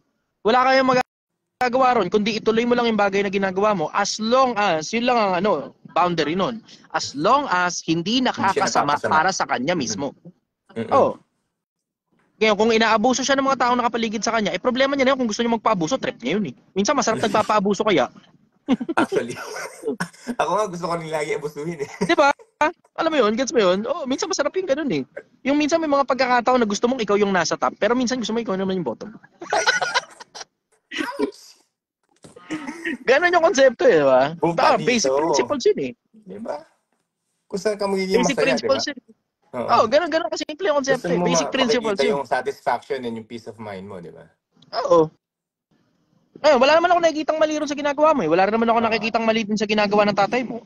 Yung tatay mo nakakatulong eh. Hindi naman niya katulad ng ibang mga putang inang mga kamag-anak ng mga OFW na puta yung pera pinangiinom, pinambababae, puta yung papadala sa kanila, asawa nila, tapos pinambababae nila yung pera ng asawa nila. Putang nakalokohan yun. Ito pa pala bro. Ito pa pala yung regarding sa discernment kung galing ba sa evil or kay God. Kasi 'di ba lately, yun nga na nagbabasa rin ako ng mga libro, ganyan. Tapos like yung mga recommendation na nakita ko rin sa like yung mga 48 Powers of Law, ganyan, Art of War, mga nabasa ko rin yan. Kaya lang nawiwindang lang ako sa mga nababasa ko na parang conceal your intentions, mga ganyan. Syempre, if you want to be a dictator, parang very powerful yung mga ganung books no? Kaya lang parang ako, parang sabi ko, putik, parang nadidemonya yata yung isip ko rito. I mean, like, you just have to be equipped. Kasi ganito for you to be a good person, sabi to ni Jordan Peterson, for you to be a good person, you have to be able or you have to be capable of the extreme evil. And you have to control that level of capability that you have for you to be able to deploy being a good person. Kasi hindi ang ibig sabihin ng good person weak. Pag wala kang kayang gawin, hindi ka good person nun, you're just fucking weak. Pag wala kang kayang gawin, mahina ka lang talaga. Pero it doesn't necessarily follow na mabuting tao ka. Kasi it takes an outstandingly vivid and it takes an outstanding effort para maging mabuting tao. You have to be actively seeking for kindness to happen. Diba? For you to be able to be a good person, you have to be actively seeking goodness unto others. Pero kailangan mong maging equipped kung paano maging demonyo para maintindihan mo kung anong ginagawa ng mga gagong tao para kaya mong i-depensa ang sarili mo ron. And that's my intention for teaching people 48 laws of power. Kailangan yung maintindihan na may mga taong ganid sa kapangyarihan at yan mismong 48 laws of power, yung mga laws dun sa loob na yun, yung ginagamit nila. Maaari unintentional, pero nakikita mo naman 'di ba? Conceal your intention. Ano ngayon nangyayari? Yung mga kamag-anak ng mga OFW, itinatago nila yung intention nila, nakaganidan lang talaga nila kaya hindi sila nagtatrabaho at umaasa na lang sila doon sa nasa abroad. Nagkukunyari silang pangangailangan talaga yung binibili nila, pero puro kapritsyo na yung mga pinagbibili nilang mga mahal na pagkain, yung pang-motel nilang magjowa na galing sa pera ng asawa niya, and everything else in between. Yes. Oo, And even, naiintindihan ko, parang pakiramdam mo na dedemonyo ka. Mhm. And it probably is an evil's book. I don't yeah. know, pero Yeah, we don't know. alam mo, ito sigurado ko sa'yo, brother, you have to be equipped with outstandingly evil kinds of thoughts para alam mo kung paano mag-isip ang mga gagong taong katulad ko. Yeah, exactly. Kasi diretsahan, brother, puta, hindi ko pa nababasa yung 48 Laws of Power na i-deploy ko na yan, wala akong kamalay-malay. Yeah, ako nga nung nabasa ko, putik na ito. Dati, ang nangyayari ngayon sa akin, puta, napakabuti ng intention ko dati, pero ngayon, since nalagyan ng konting wisdom na ganun, alam ko na ngayon laruin. Di ba? Pero sabi ko nga, it's up to me na lang din kung paano ko siya gagamitin. Ang limit sa akin nun, kasi technically, yung 48 Laws of Power, you can use that in an outstandingly evil manner na you will be capable of doing extreme evil. Yun ang magagawa nun eh. Yeah. Kaya mong Kaya mong mag-manipulate. in a sense, you can consider that as dark psychology. You can consider that as a multiple forms of different types of manipulation. Pero ako kasi, hindi ako masyado, well, nung bata ako, mahilig ako sa manipulation. Pero ngayong matanda na ako, hindi na eh. Mas ang intention ko na ngayon, mas interesado na ako ngayon kasi ito mas challenging. Madali ang manipulation. Sobrang dali lang ng manipulation. Alam mo yung if I can have people do whatever I want whenever I want it. Let's just put it that way. Na hindi lahat ng tao kaya ko i-manipulate. Ando na tayo. Pero putang ina. Sa taba ng utak ko, halos. Ganun na lang. Pero mas ang interest ko ngayon ay yung humanap ng common ground na parehas tayong dalawang makikinabang. Kasi mas challenging yun sa akin. Mas masarap yun, mas masaya yun, mas nakakatuwa yun. Kesa yung hinarabas ko lang sa'yo yung mga bagay na gusto kong mangyari and you don't have a fucking option because you're under my spell. Hindi masaya yun eh. Ang tawag doon, hinog sa pilit. Hindi masarap ang hinog sa pilit, brother. Oo, pag bata ka, masarap yan because of the result that you're getting. Pero at the end of the day, pagkatapos mong kunin at i-consume yung resulta, hindi mutual, brother eh. At dahil hindi mutual, hindi malubos yung kaligayahan mong nakuha mo yung pakinabang. Kasi nga, hindi nga kasi mutual. Hindi kayo parehas ng intensyon, nakuha mo yung parte mo, pero hindi niya nakuha yung parte niya. Yeah. Tas hindi masaya, hinog sa pilit. It would be very nice kung parehas kayong dalawang nakikinabang, and that's where persuasion comes in. Mas prefer ko persuasion kaysa manipulation. Mas prefer ko persuasion. Tema, parang katulad ngayon. I can have people pray for me. Magyayabang lang ako ng mga assets ko. And I have so much assets. Hindi lang ako naglalabas sa social media. Pero I can have people pray for me. Yeah. Because of manipulation. Yeah. Pero ang ginagawa ko, naglalabas ako ng mga bagay na pakikinabangan yung lahat. Tapos, I am trying to guilt you, all of you, into praying for me. Kasi wala akong hinihingi sa inyo kahit na, bukod sa panalangin ninyo eh. Yeah, yun nga eh. Ngayon, nakikinabang kayong lahat, natututo kayong lahat, galing sa taba ng utak ko, sa dami ng mga bagay na natutunan ko, sa libo-libong taon na informasyon na pinagkukonsume ko. Ngayon, lahat kayo nakikinabang, ang hingi ko lang sa inyo, panalangin nyo lang ako. Kung maluwag sa loob ninyo. Pero kung hindi maluwag sa loob ninyo, wag na. Kasi maiinis lang din sa inyo, Diyos eh. Madadamay pa kayo eh. Diba? Kasi nga, masamang tao nga kasi ako. Hindi, ako pare. Tungkol dun sa, sobrang... alam mo, tungkol dun sa konsepto ng tungkol dun sa konsepto ng 48 Laws of Power, it probably is an evil's book. Pero you have to be equipped with outstandingly high level of capability of being evil para hindi ka naloloko ng mga gago. Yes. Kasi napakaraming siraulo sa mundo, brother. Siguro naman nasubukan mo na dahil nasa LA ka ngayon. Oo, pare. Nasa California ka ngayon, puta, sandamakmak ang mga putang inang siraulong nagsisipag-message sa'yo para sa pera mo. Exactly, pare. Exactly. Yeah. At saka very inhumane dito, brother. Very inhumane.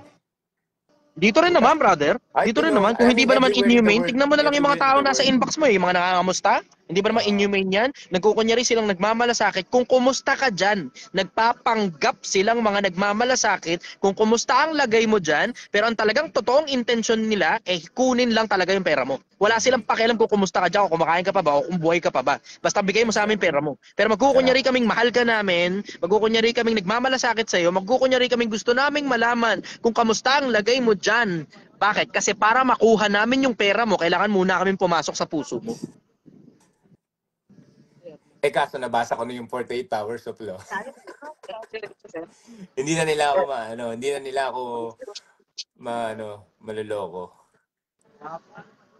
But anyway, Congratulations, brother. Kasi ngayon, aware ka. Swerte Yeah, ka, yeah. aware ka. Pero hindi kasi lahat ng tao kasing aware mo, yeah, brother. exactly. Hindi lahat ng tao, meron kasing taas ng level of awareness mo. Yes, exactly. Lalo na, tingnan mo, meron ka pang capability na magbasa. Hindi naman lahat ng tao merong capability, merong enough na focus para maupo at magbasa at mag-decipher ng putang inang libro na yon na binasa mo. Yep. Hindi lahat ng tao may ganyan taba ng utak na katulad ng sa'yo. Yep. Ngayon, it has come to a level ng sobrang taas na level ng stupidity at out of focusness, kung meron mong ganung word, ng mga tao na hindi na sila makaupo para magbasa ng libro. They are capable of buying books, pero people are now starting to be incapable of sitting down, reading books, and trying to decipher what this book has to say. Halos incapable ng mga tao ron ngayon. Masyado nang mababa yung level ng focus ng mga tao na, tanginan, daming tao ngayon, hindi na makakaupo para magbasa ng libro. Meron kang ganong level ng tolerance, congratulations sa'yo, tataba pa utak mo. Yeah. May itataba pa utak mo at mas marami ka pang matututunan. Yun nga ang dahilan kung bakit ko ginagawa yung mga bagay na ginagawa ko sa social media. Kasi sa sobrang dami ng bobo ngayong mga tao, gusto ko silang matulungan. Ang problema ko nga lang, hindi na sila nagbabasa ng mga libro eh. So wala ako ngayong choice kundi ako na lang yung magbasa, tapos ipaliwanag ko sa paraang madaling maiintindihan ng mga tao. So in case hindi nyo alam, mahal ang ginagastos ko sa pag-aaral. Mahal, hindi lang sa mga libro, pati sa mga online courses na bumibili din ako ng mga online courses. Pero yun ko nga naalalaman na banloloko pala tong putang inan to eh. Sa isip-isip ko lang, kinang ina mong hayop ka, 8,000. Tapos ito lang, puta 2 oras lang na video to na pinagcha-chop-chop mo lang para umabot ng tagki 15 minutos o tagbe 20 minutos bawat isa. Pababayaran mo sa akin ng 8,000 tong puki ng ina ka. Ang ina mo, kinuha mo lang sa YouTube to eh. Chinap-chop mo lang to eh. Sinalita mo lang yung mga bagay na sinabi sa YouTube, gamit yung sarili mong salita, tinagalog mo lang, hayop ka. Wala ka naman talagang dinecipher na kahit na anong information. Walang information na galing sa'yo. Pinagkukuha mo lang to sa internet, tapos ngayon nire-rebranding mo na parang sarili mo, kinang-ina kang hayop ka, pinalalabas mo ngayon sa'yo, tapos pinababayaran mo 8,000, 9,000 bawat tao. Exactly. Tangina, andali lang nun eh. Kahit ako, kaya ko rin gawin yung ginagawa ng mga hayop na yan eh. For sure. Sa dami ng mga bagay na laman ng utak ko. Puta, isipin mo yung konsepto na ako nga, hindi pa ako ngayon naglalabas ng mga bagay na alam ko ha. Ang ginagawa ko ngayon, sumasagot lang ako sa tanong ninyo. Pero hindi pa ako namimili ng topic, tapos ako mismo personal yung magdi-discuss na yun sa loob ng 2 oras. Pag nasubukan mo ako, tingnan mo, yung public speaking seminar ko lang recently, pinabayaran ko sa mga tao ng 10,000 yung kada ulo. Pero putang ina, may hotels, may resort stay doon, may pagkain doon, kompleto ron, tapos meron pang swimming, meron pang bla bla, kompleto na lahat yun, 10,000 lang. For the entire experience. Hindi yan putang ina online. Ako mismo nakaharap sa'yo dun. Tapos you are welcome to ask me all types of questions and I will read to you unto the books. Diretso mismo, galing sa mga libron, dala-dala ko nun, nagdala ko ng marami. Solid. Sayang, di ako naka-attend. Nandiyan ka sa abroad eh. Perks yan ng mga nandito lang sa Pilipinas. Ano na? Perks yan na nandito sa Pilipinas. Wala ka rito eh. Sorry. Pero baka uwi ako ng May. Punta ka dyan sa shop mo. Bisita lang kayo rito. Hindi lang ako sigurado kung aabot pa ng May ito. Ganun. Kasi ngayong nasa 100,000 na, medyo bumibilis na. Sige, we'll see. Tingnan natin kung nasaan ako nun. Hindi ako sigurado eh, kasi alam mo, free-spirited naman ako eh. Kahit saan ako mapadpad, ayos lang, kahit saan parte pa ng Pilipinas. Iniisip ko pumunta ng Hulosulu o Basilan. Oo. Para doon ako sasaglit. Doon ka na muna. Doon muna ako magbebenta ng sinigang, gano'n. Kung gusto mong pumunta ng, alam mo yun, kung gusto mong kumain ng sinigang ko, pumunta ka rito sa Basilan. Kung malakas ang loob mo. Tangina. Solid, brother. Seryoso, walang halong biro yun. Oo. Akala nung mga iba, nagbibiro ko eh. Gusto ko talagang bisitahin yung Hulosolo, gusto kong bisitahin yung Basilan. Para Oo, gumawa oo. ng kahit ano doon, para Oo. ipakita lang sa mga taong kahit nasaan ka pang parte ng mundo, kaya mong umalagwa. Oo naman. Kasi kahit saan naman, kaya kahit dito sa Pilipinas, hindi naman ganun kahirap gumawa ng pera, brother. Proven naman yan sa'yo eh. I mean like, nakikita na nila yan, nakikita na namin yan. So, kaya nga Walang sabi kayang ko, gumawa ng ginagawa ko. Walang Oo ibang influencer na naman. kayang gumawa ng Oo. ginagawa ko kasi very selfless act ito na very selfish din at the same time. Correct. Sinasangkalan ko yung buhay ko para yung kabilang buhay ko maayos. Mhm. Walang nag-i-invest sa kabilang buhay. Makikita mo halos lahat ng mga influencer puro sarili lang nila, pera lang nila, sarili nila, pera nila, sarili nila, pera Puro nila, pera. sarili nila, pera Yan, nila. puro pera. Kung meron bang ma-extend ng kaperasong hindi sarili nila, anak nila, tangina yan. Na sila rin naman yun. Dugot laman din nila yun eh, pero wala silang pakialam sa ibang kapwa-tao nila, basta yung pera nila pumapasok. Mhm. Yung mga po-promote ng sugal, mga networking, yung mga scamming, na mga investment, crypto, ang dami niyan eh. Yeah. Sobrang dami yung mga ganyang klase ng mga tao eh. Tignan mo na nga lang yung comment section ko eh. Isipin mo yung mga basher, bigyan mo kaya ng kasikatan kaparehas ng kasikatan ko. Tignan mo kung ano gawin nila sa kasikatan nila. Tangina niya. Pupusta ako sa'yo, peperahin nila yan. Yeah. Peperahin nila yan. Hindi naman ganun kahirap pumera kasi kapag ka-influencer ka eh. Oo. Alam mo, doon niya ako natatangaan sa mga putang ina mga basher ko eh. Ganun kakatanga. Para meron akong ganitong kasikatan, tapos iniisip mo, ito lang talaga hanap buhay ko. Ay, nako. Puta, Alam mo, nung na-discover kita, October kita na-discover eh. Discover kita Yeah. sa mga October itong last year. Tapos sabi ko, putang ina, grabe itong taon to. Solid. Kaya pare, madaming sobrang- bagay na excited ako, brother. Oo. Madaming bagay Kaya- na excited ako. Pero generally, puro pang kabilang buhay na yun. Oo. Puro Kaya pang kabilang buhay na. sobrang saludo Hindi na ako ako. masyadong interesado sa mga kayang i-offer pa nitong buhay na to eh. Actually, wala. Although meron akong mga Ano, nasa wala isip na sa'yo ano. yun. Meron akong mga nasa isip na mga bagay na palagay ko mas makakatulong pa sa mga kapwa-tao ko. Iniisip ko ang gumawa ng monitoring system para sa mga sumasabay sa Project 1M. Why not? Para mabantayan ko yung progress ng mga sumasabay sa Project 1M. Iniisip kong gumawa ng ganong monitoring system para lahat ng mga sumasabay sa Project 1M, eto, encode nyo dito yung mga detalye ng mga bagay na meron kayo ngayon para nakikita ko progress kung sino sa inyo lumiliit yung assets, sino sa inyo lumalaki yung assets. Kasi alam mo, merong correlation, although indirect yung correlation. Pero merong correlation yung dami ng pera mo sa taba ng utak mo. Sa mas madalas na mga pagkakataon, yung mga taong dumadami yung pera, tumataba rin yung utak at the same time. Nagkakaroon sila ng mas malawak na level of imagination on the things that are possible within their lifetime versus yung mga taong isang kaya gisantukan na nauubos lang lagi yung pera. Ngayong dami na yung mga sumasabay sa Project 1M, nakikita ko na ngayon yung mga dating walang pangarap, ngayon nagkakaroon na ng pangarap tapos nakikita nila yung mga possibilities kasi may ipon na sila eh. Mm-hmm. Yung totoo, ang daming nga nagme-message sa akin. Itong nakaraan kasi nag-declare ako, nasabi ko ako sa TikTok na ako malagi magla-live. Kasi mas madaling magkakita ng tao sa TikTok kaysa sa Facebook eh. Pero ang daming nag-PM sa akin na wag daw. Kasi sa TikTok daw kasi wala record. Sa Facebook daw kasi naire-record nila tapos nare-review nila pagdating ng umaga. Ayun. Okay. Ang daming nag-message sa akin eh. May mga iba pa nga ang ginagawa pala. Dina-download yung mga live ko tapos ginagawa nilang audio tapos pinakikinggan nila sa kotse. Driving sila papunta sa trabaho. Yung iba, habang nasa Lalamove sila, kasi syempre hindi mo naman mapagsabay kasi yung hindi mo mapagsabay yung app ng Lalamove na at saka yung Gmaps o Waze kung ano man yung ginagamit nila at saka yung live ko sa Facebook. So ginagawa nila, ino-audio nila. So habang nagmamaneho sila, nakikinig sila sa akin.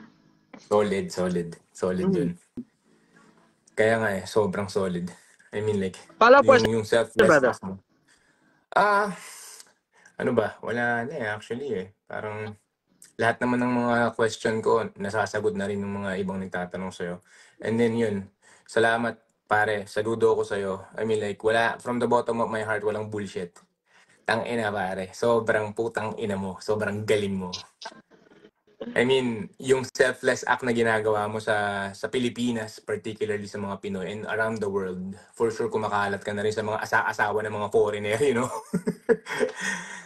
Actually, kanina nga alam, may punta rito mga taga-BIR. Yeah.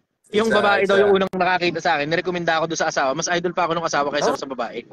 Actually, ako, inare-recommenda kita sa mga pamangkin kong lunod na lunod sa social media. Sabi ko, putang ina nyo. Instead na manood kayo ng mga pagpapakita ng susot, puki dyan. Dito kayo manood dito sa tarantadong tao na to. Ako, matututo pa kayo. Di ba? So anyway, selfless Doon sa mga brother. nanonood ngayon, pakishare nyo nga muna sandali itong live na to. Pakishare nyo muna sandali itong live na to. Hindi ko Sobrang makita ko salamat. ilan yung viewers, tumigil naman yung viewers. 183 sa akin. Talaga. Pagka talaga hindi ka monetize, ganyan eh. Oo. Naalala ko yung nasa tondo ako. Pero hindi. Sumaglit na panahon lang, saglit lang yun, sandali lang monetize ako. Oo. Na-block ako na demonetize ako dahil na-report ni Taragis yung account ko eh. Okay naman na kami ngayon. Pero nung mga panahon na yun, hindi kami okay. Binanatan ko siya kalahating buwan ako bumibira sa kanya noon. Oo, araw-araw ko yun. Araw ko siyang binabanatan eh. Okay, tapos pagkatapos nun, na-demonetize ako. Pero nung mga panahon monetize ako, puta, pagka nagla-live ako, 2,000 views. Oo, actually yun nga eh. Actually ba yun nga, wala ka namang pakialam talaga sa pera. Pero parang sabi ko nga, kung hindi ka lang talaga nababan or na demonetize sa Facebook, sabi ko sana siguro mas malaki pa to eh. You know, mas marami pa tayong, mas marami ka pang pwedeng ipag-scatter ng pera na kikitain or something eh. Kasi sabi ko, tayo na grabe to. Hindi naman kasi ko sakim sa pera. Ano naman gagawin ko sa pera? Nakuha ko na lahat ng gusto ko sa buhay. Actually, wala namang saysay talaga eh, di ba? Parang, pero, grabe. Sobrang... Lalo na pagka nandito ka sa gantong state of mind na katulad ko, walang anak, walang asawa, walang pamilyang kadugo-kadugo, gano'n. Meron lang ako ilang mga taong tinuturing na kapamilya. Yung mga tao na tinuturing ko na kapamilya, yun talaga through thick and thin, doon talaga ako para sa kanila. Pero wala naman akong masyadong maraming mga tao na parang pamilya, kadugo-dugo, di ba? Kailangan sustentuhan. Wala akong ganun. So alam mo yun, when you get to that part of your life na ikaw lang talaga mag-isa, if you can even get to that part of your life, na parang katulad nung sa akin, very freeing, brother. Hindi masyadong malaki yung parang, alam mo yun, parang expectation mo sa sarili mo na kailangan mong i-meet base sa palagay mong expectation sa'yo ng mga tao. Yeah. Yan ang kagandahan kapag yan ang kagandahan pag masyadong maraming mga taong nakadikit sa'yo eh. Yung ang importante lang sa'yo, yung impression ng ilang pirasong mga taong nakadikit sa'yo, and then all else, fuck you all, wala akong pakialam sa inyo lahat. I like yun that ang kagandahan kapag hindi masyadong maraming tao, lalo na kadugo. Maingat talaga ako sa mga kadugo. Ayokong dumidikit sa akin mga kadugo, sorry. Sa inyo, swerte kayo kung meron kayong mga kadugo na nandun sa inyo through thick and thin. Pero wala kasi akong ganun eh. Wala akong ganun eh. Mga kadugo-kadugo, puta, lumalayo ako sa mga kadugo. Ako na mismo lumalayo kasi kung paano nararanasan mo na kalabit penge, mga putang ina. Ganun din sa akin, naranasan ko rin yun. Puta, gulo ko rin ako ng mga kadugo ko eh. Partida, hindi pa ako OFW nun. Di mas palala pa kung OFW ako. Partida, nasa Metro Manila pa lang ako. May-ari lang ng sarili kong negosyo. Imagine mo yun. Puta, dito lang ako sa Metro Manila. Wala lang. Ganito lang. May-ari lang ako sa sarili ng negosyo. Ganun. May pera lang ako. Exactly. Hindi pa ako sikat sa social media ng mga panahon na yun. Yeah. Lumala lalo nung kilala na ako sa social media, puta, dami-daming mga kamag-anak na pinipilit kumonekta sa akin. Sa akin, puta, diretso ang isa sa mga, hindi naman lahat ng tao pwede nyo i-apply ito. Huwag nyo i-apply ito. This is what I strongly suggest. Huwag nyo i-apply ito sa inyo. Kasi hindi applicable sa inyo to. Pero ang hindi applicable sa ibang mga tao na applicable sa akin, pagkadugo kita, red flag ka na kagad. Sa akin, personal yun. Pagkakadugo kita, red flag ka na kagad. Putang ina, buti na lang, di kita kadugo, bro. Oh, red flag ka sa akin kung nagkataon. Oh. Kasi sabi alam mo, isa sa mga red flag sa akin, ito, yung unang lapit mo pa lang sa akin, hingi kagad ang gusto mo. Yun ang red flag sa akin, diretso. Yung okay lang sa akin na hingin mo yung talino ko o na magtanong ka sa akin, gusto ko yan because of entertainment purpose na na-entertain ako sa mga taong nagtatanong sa akin. Natutuwa ako eh kasi alam mo, nag-e-enjoy ako sa sensible conversation eh. So if you can ask me the right set of questions, then you will get the right set of answers coming from me. Na yun yung alam ko talaga na pinakatamang sagot para doon sa mga tanong na yun. And you can help me na sa pagpapataba ng utak ko doon sa ganong konsepto. So ibig sabihin, mutual and symbiotic yung relationship. Nakikinabang ka, nakikinabang din ako at the same time. Bukod doon sa tataba utak ko, dahil bibilis yung utak ko sa pagsagot sa mga tanong na meron kayo para sa akin, na-entertain din ako at the same time kasi gusto ko talaga sumasagot sa mga tanong ng mga tao. Mutual. Nakikinabang tayo sa isa't isa. Yeah. Pero lalapit ka sa akin, boss, pahing iPhone. Pag-aaral ko lang po. Tangina mo, iPhone ka pang hayop ka, pag-aaral, ulul, wag mo akong gaguhin. Iyayabang mo lang yan, gusto mo manggaling sa akin yung panyabang mo. Boss, baka pwedeng makahingi ng panggatas ng anak ko. Ulul, ganyan na rin script mo sa lahat ng influencer. Correct. Kabisado ko na yan. Plus, anong pakinabang ang mapapala ko dyan? Nung bang nagkakantutang kayo, nandun man lang ba ako, nakikipanood man lang ba ako? Para kahit papano nakapakinabang man lang ako kung nalibugan man ako ng konti ron. Bakit pagdating ng obligasyon ngayon sa anak mo, anak kinalaman ko dyan para sa panggatas ng anak mo? Wala akong pakialam dyan. Yung mga, alam mo sa akin, pag unang lapit pa lang, hingi agad ang gusto, tangina red flag sa akin yan. Okay lang kung magtatanong ka sa akin, gusto ko yan. Natutuwa pa ako pag nagtanong ka. Kasi alam mo, isa sa mga ito, tip ko lang. Sa lahat ng mga hirap sa buhay ngayon na nakikinig ngayon, ito tip ko sa inyo para makakonekta kayo sa mga hindi birong tangina napakatatalino't napakayayamang mga tao. Ito pinakamalapit na tip ko sa inyo.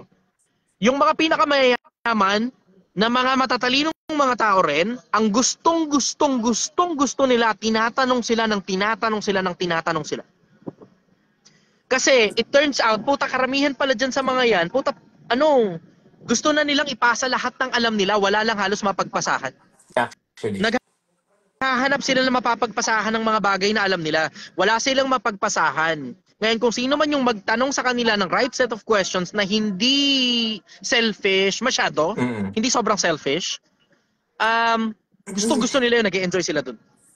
To the point na pwede ka pang makasama sa kanila, literal na makakasama ka sa kanila, gagastusan ka pa ng mayaman para lang sumama ka sa kanila kasi nagtatanong tapos na-entertain sa'yo mayaman. Yeah.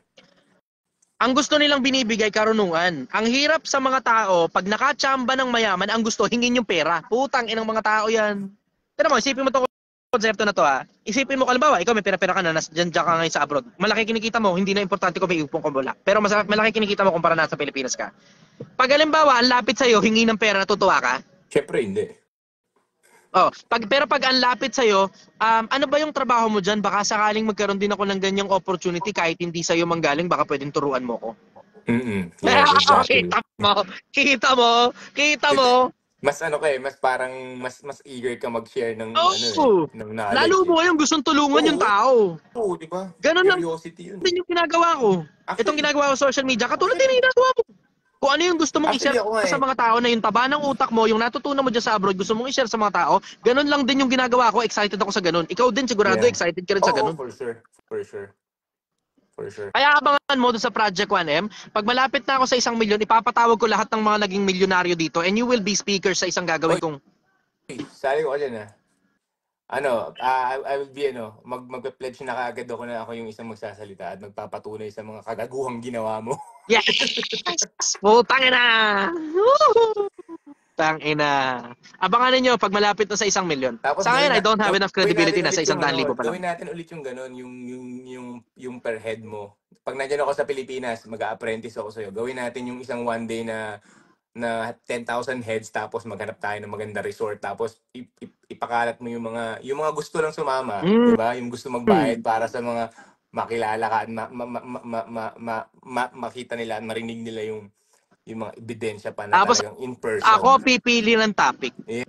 Yes. Yun talaga. Yun talaga, okay lang talagang pabayaran ko yun. Kasi, alam mo, yung mga bagay na, itong mga bagay na tinatanong nyo sa akin, ito karamihan dito, puro mga bagay na legal eh. Yung mga bagay na legal, yan, tinatanong nyo sa akin. Mga normal na tanungan lang yan, ordinaryong problema ng taong bayan yan eh. Pero yung mga in-depth na laman itong maliit na kokote na to, lalo na tungkol sa mga bagay na out of the usual, na pwedeng within this world, pero pwede rin out of this world, isama mo na rin kasama patid yung mga bagay na illegal. Tangina yan. Yan talaga, pababayaran ko talaga ng pera yan. Putang ina nyo. Ako ang gumastos para sa sarili ko na masigurado na hindi ako makukulong, hindi rin ako mapapatay sa pag-execute ko ng mga bagay na yun. Yes. Pababayaran ko talaga yan. Holy Hindi grail birong putang yun. inang hindi birong putang inang oras at pera ang ginastos ko para manatiling buhay at manatiling nasa labas ng kulungan. Exactly. Kaya sabi ko nga sa inyo, hindi ako lumitaw sa social media na mukhang banal na tao. Ganun na lang. Siraulo ako, marami akong kagaguhan na nagawa in the past, nagpipilit lang ako magbagong buhay. Baka sakaling may pag-asa pa ako, baka sakaling makilala ko rin yung Diyos na gumawa sa lahat. At baka sakaling matuwa rin siya sa akin. Yun. Yun lang talaga ang gusto ko. Ang gusto ko lang magbagong buhay. Actually, kilala nga ako ng ibang mga influencer eh.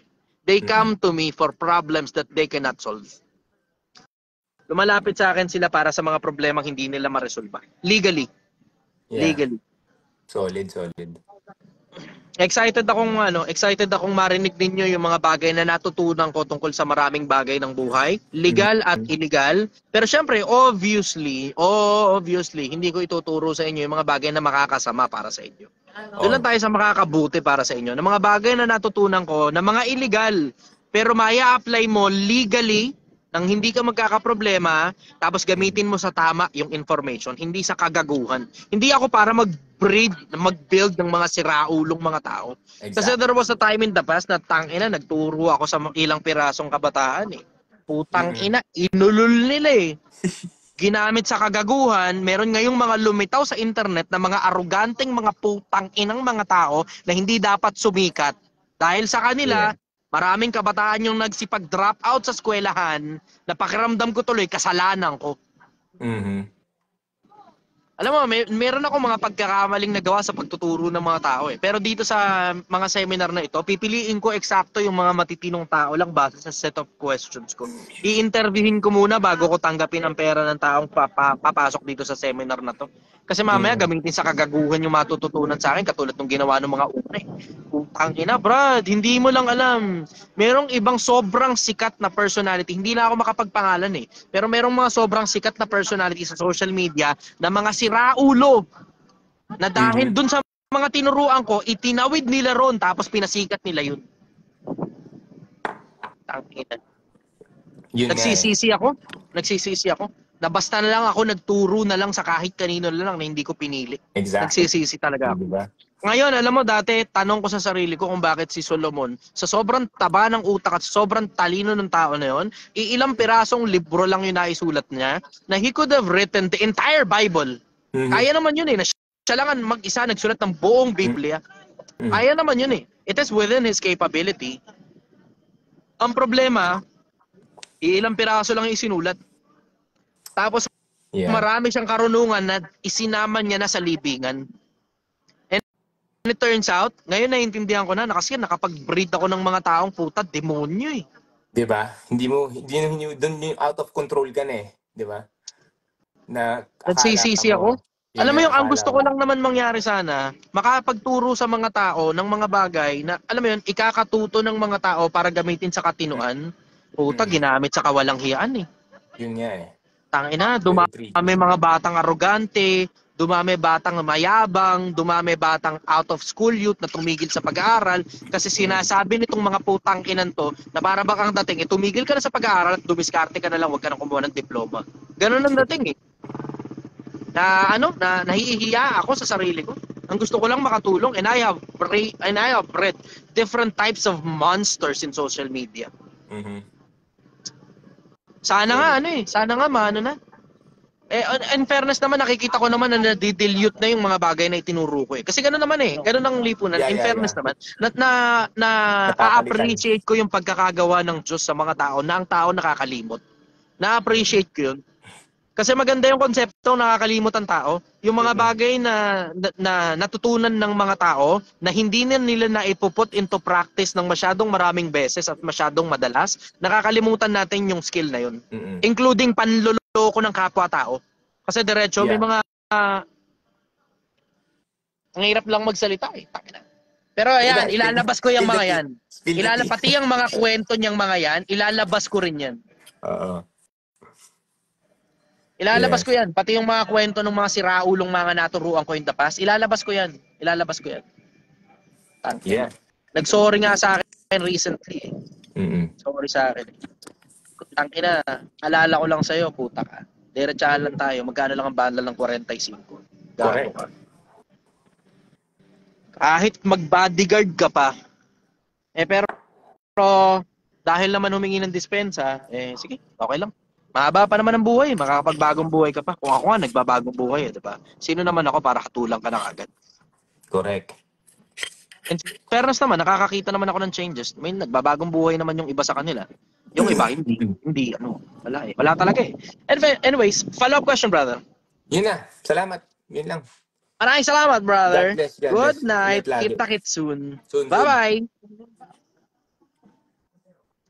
Okay.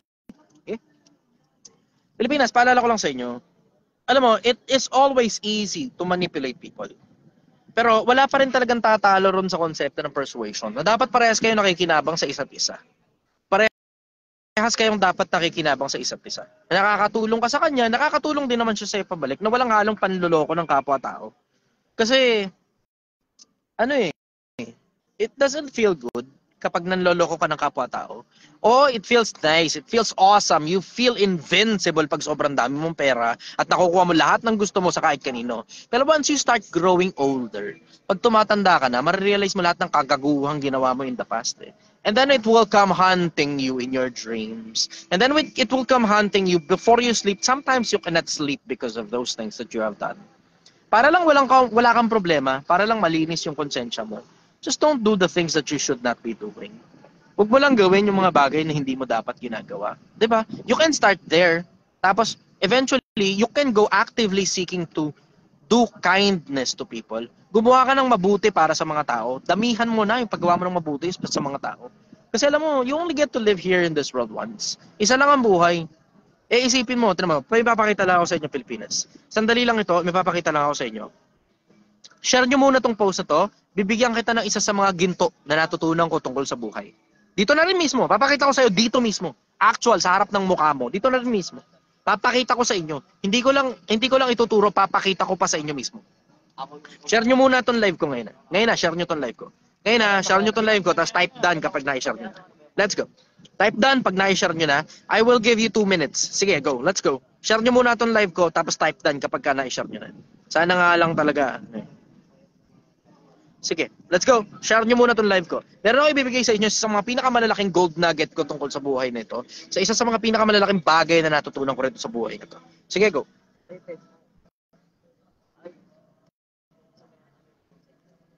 Type done kapag na-share nyo na. Buti na nga lang kamo kung kailan pa tapos na ako at saka tumigil yung comment section. Ayan, done. Okay, sige. Ayan. Sakto. Mark Ian, salamat. Done. Okay. Sorya, salamat, done. Rowena, done. John Patrick, done. J.H. Barhouse, done. Chrisma, done. L.A., done. JB, amigo, done. Okay, sige, let's go. Let's go. Neneng, done. Alan, done. Okay, Mark, done. Okay, sige. Tuloy-tuloy lang. Ryan, done. Bigyan nyo lang ako ng 2 minuto. Tuloy-tuloy nyo lang yung pag-share ng live ko. Okay. 24, pagtutong ng 425, done. Okay. Gadingan, done. Dylan, done. Charlotte, done. William, done. Art, done. Carlito, done. Niwin, done. Jero, done. John Patrick, okay, done uli. Eric, done. Jason, good morning. LA, done. Kenji, done. May, done. Julius, Dan, Marl. Okay, good. Sige. May papakita ko sa inyo. Ngayon na mismo papakita ko sa inyo. Ready na? Ito. Papakita ko sa inyo.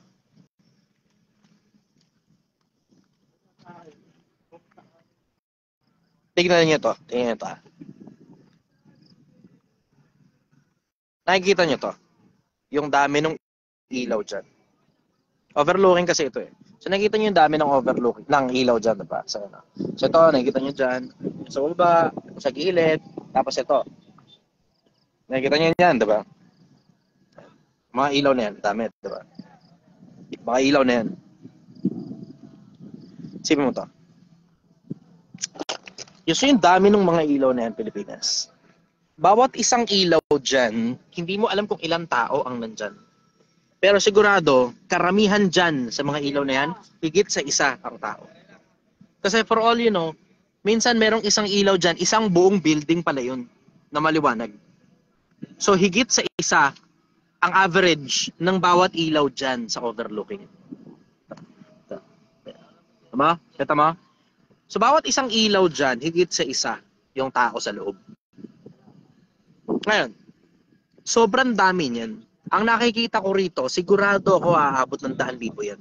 Kasi isang maliit na spot lang, 1,000 na kagad eh. Ang daming ilaw eh, sobrang dami. Pag umakyat kayo rito, maintindihan ninyo. Yan yung Metro Manila eh. Diba? So, sobrang daming ilaw. Bawat isang ilaw dyan, higit sa isa ang tao. Maring 2, maring 3, maring 10, maring 100. Hindi natin alam. Pero, Bawat isang ilaw dyan, Pilipinas, na maraming tao, lahat niyang mga daan-daang libo o baka milyong-milyong ilaw na nakikita dito, in 100 years from now, all of those lights will multiply. Maring doble, maring triple, maring quadruple. Pero lahat nito, lahat, all 100% of all of these lights which has people inside, lahat ng mga tao na yun, patay na. In 100 years from now. All of us will be gone. Lahat tayo patay na nun. Ikaw, ako, yung mga anak mo, at lahat nitong mga nakikita nating ilaw dito na punong-puno ng mga tao, lahat ng mga ilaw na yan, isama mo na rin pati lahat ng mga tao sa loob ng mga ilaw na yan, lahat tayo patay na in 100 years from now.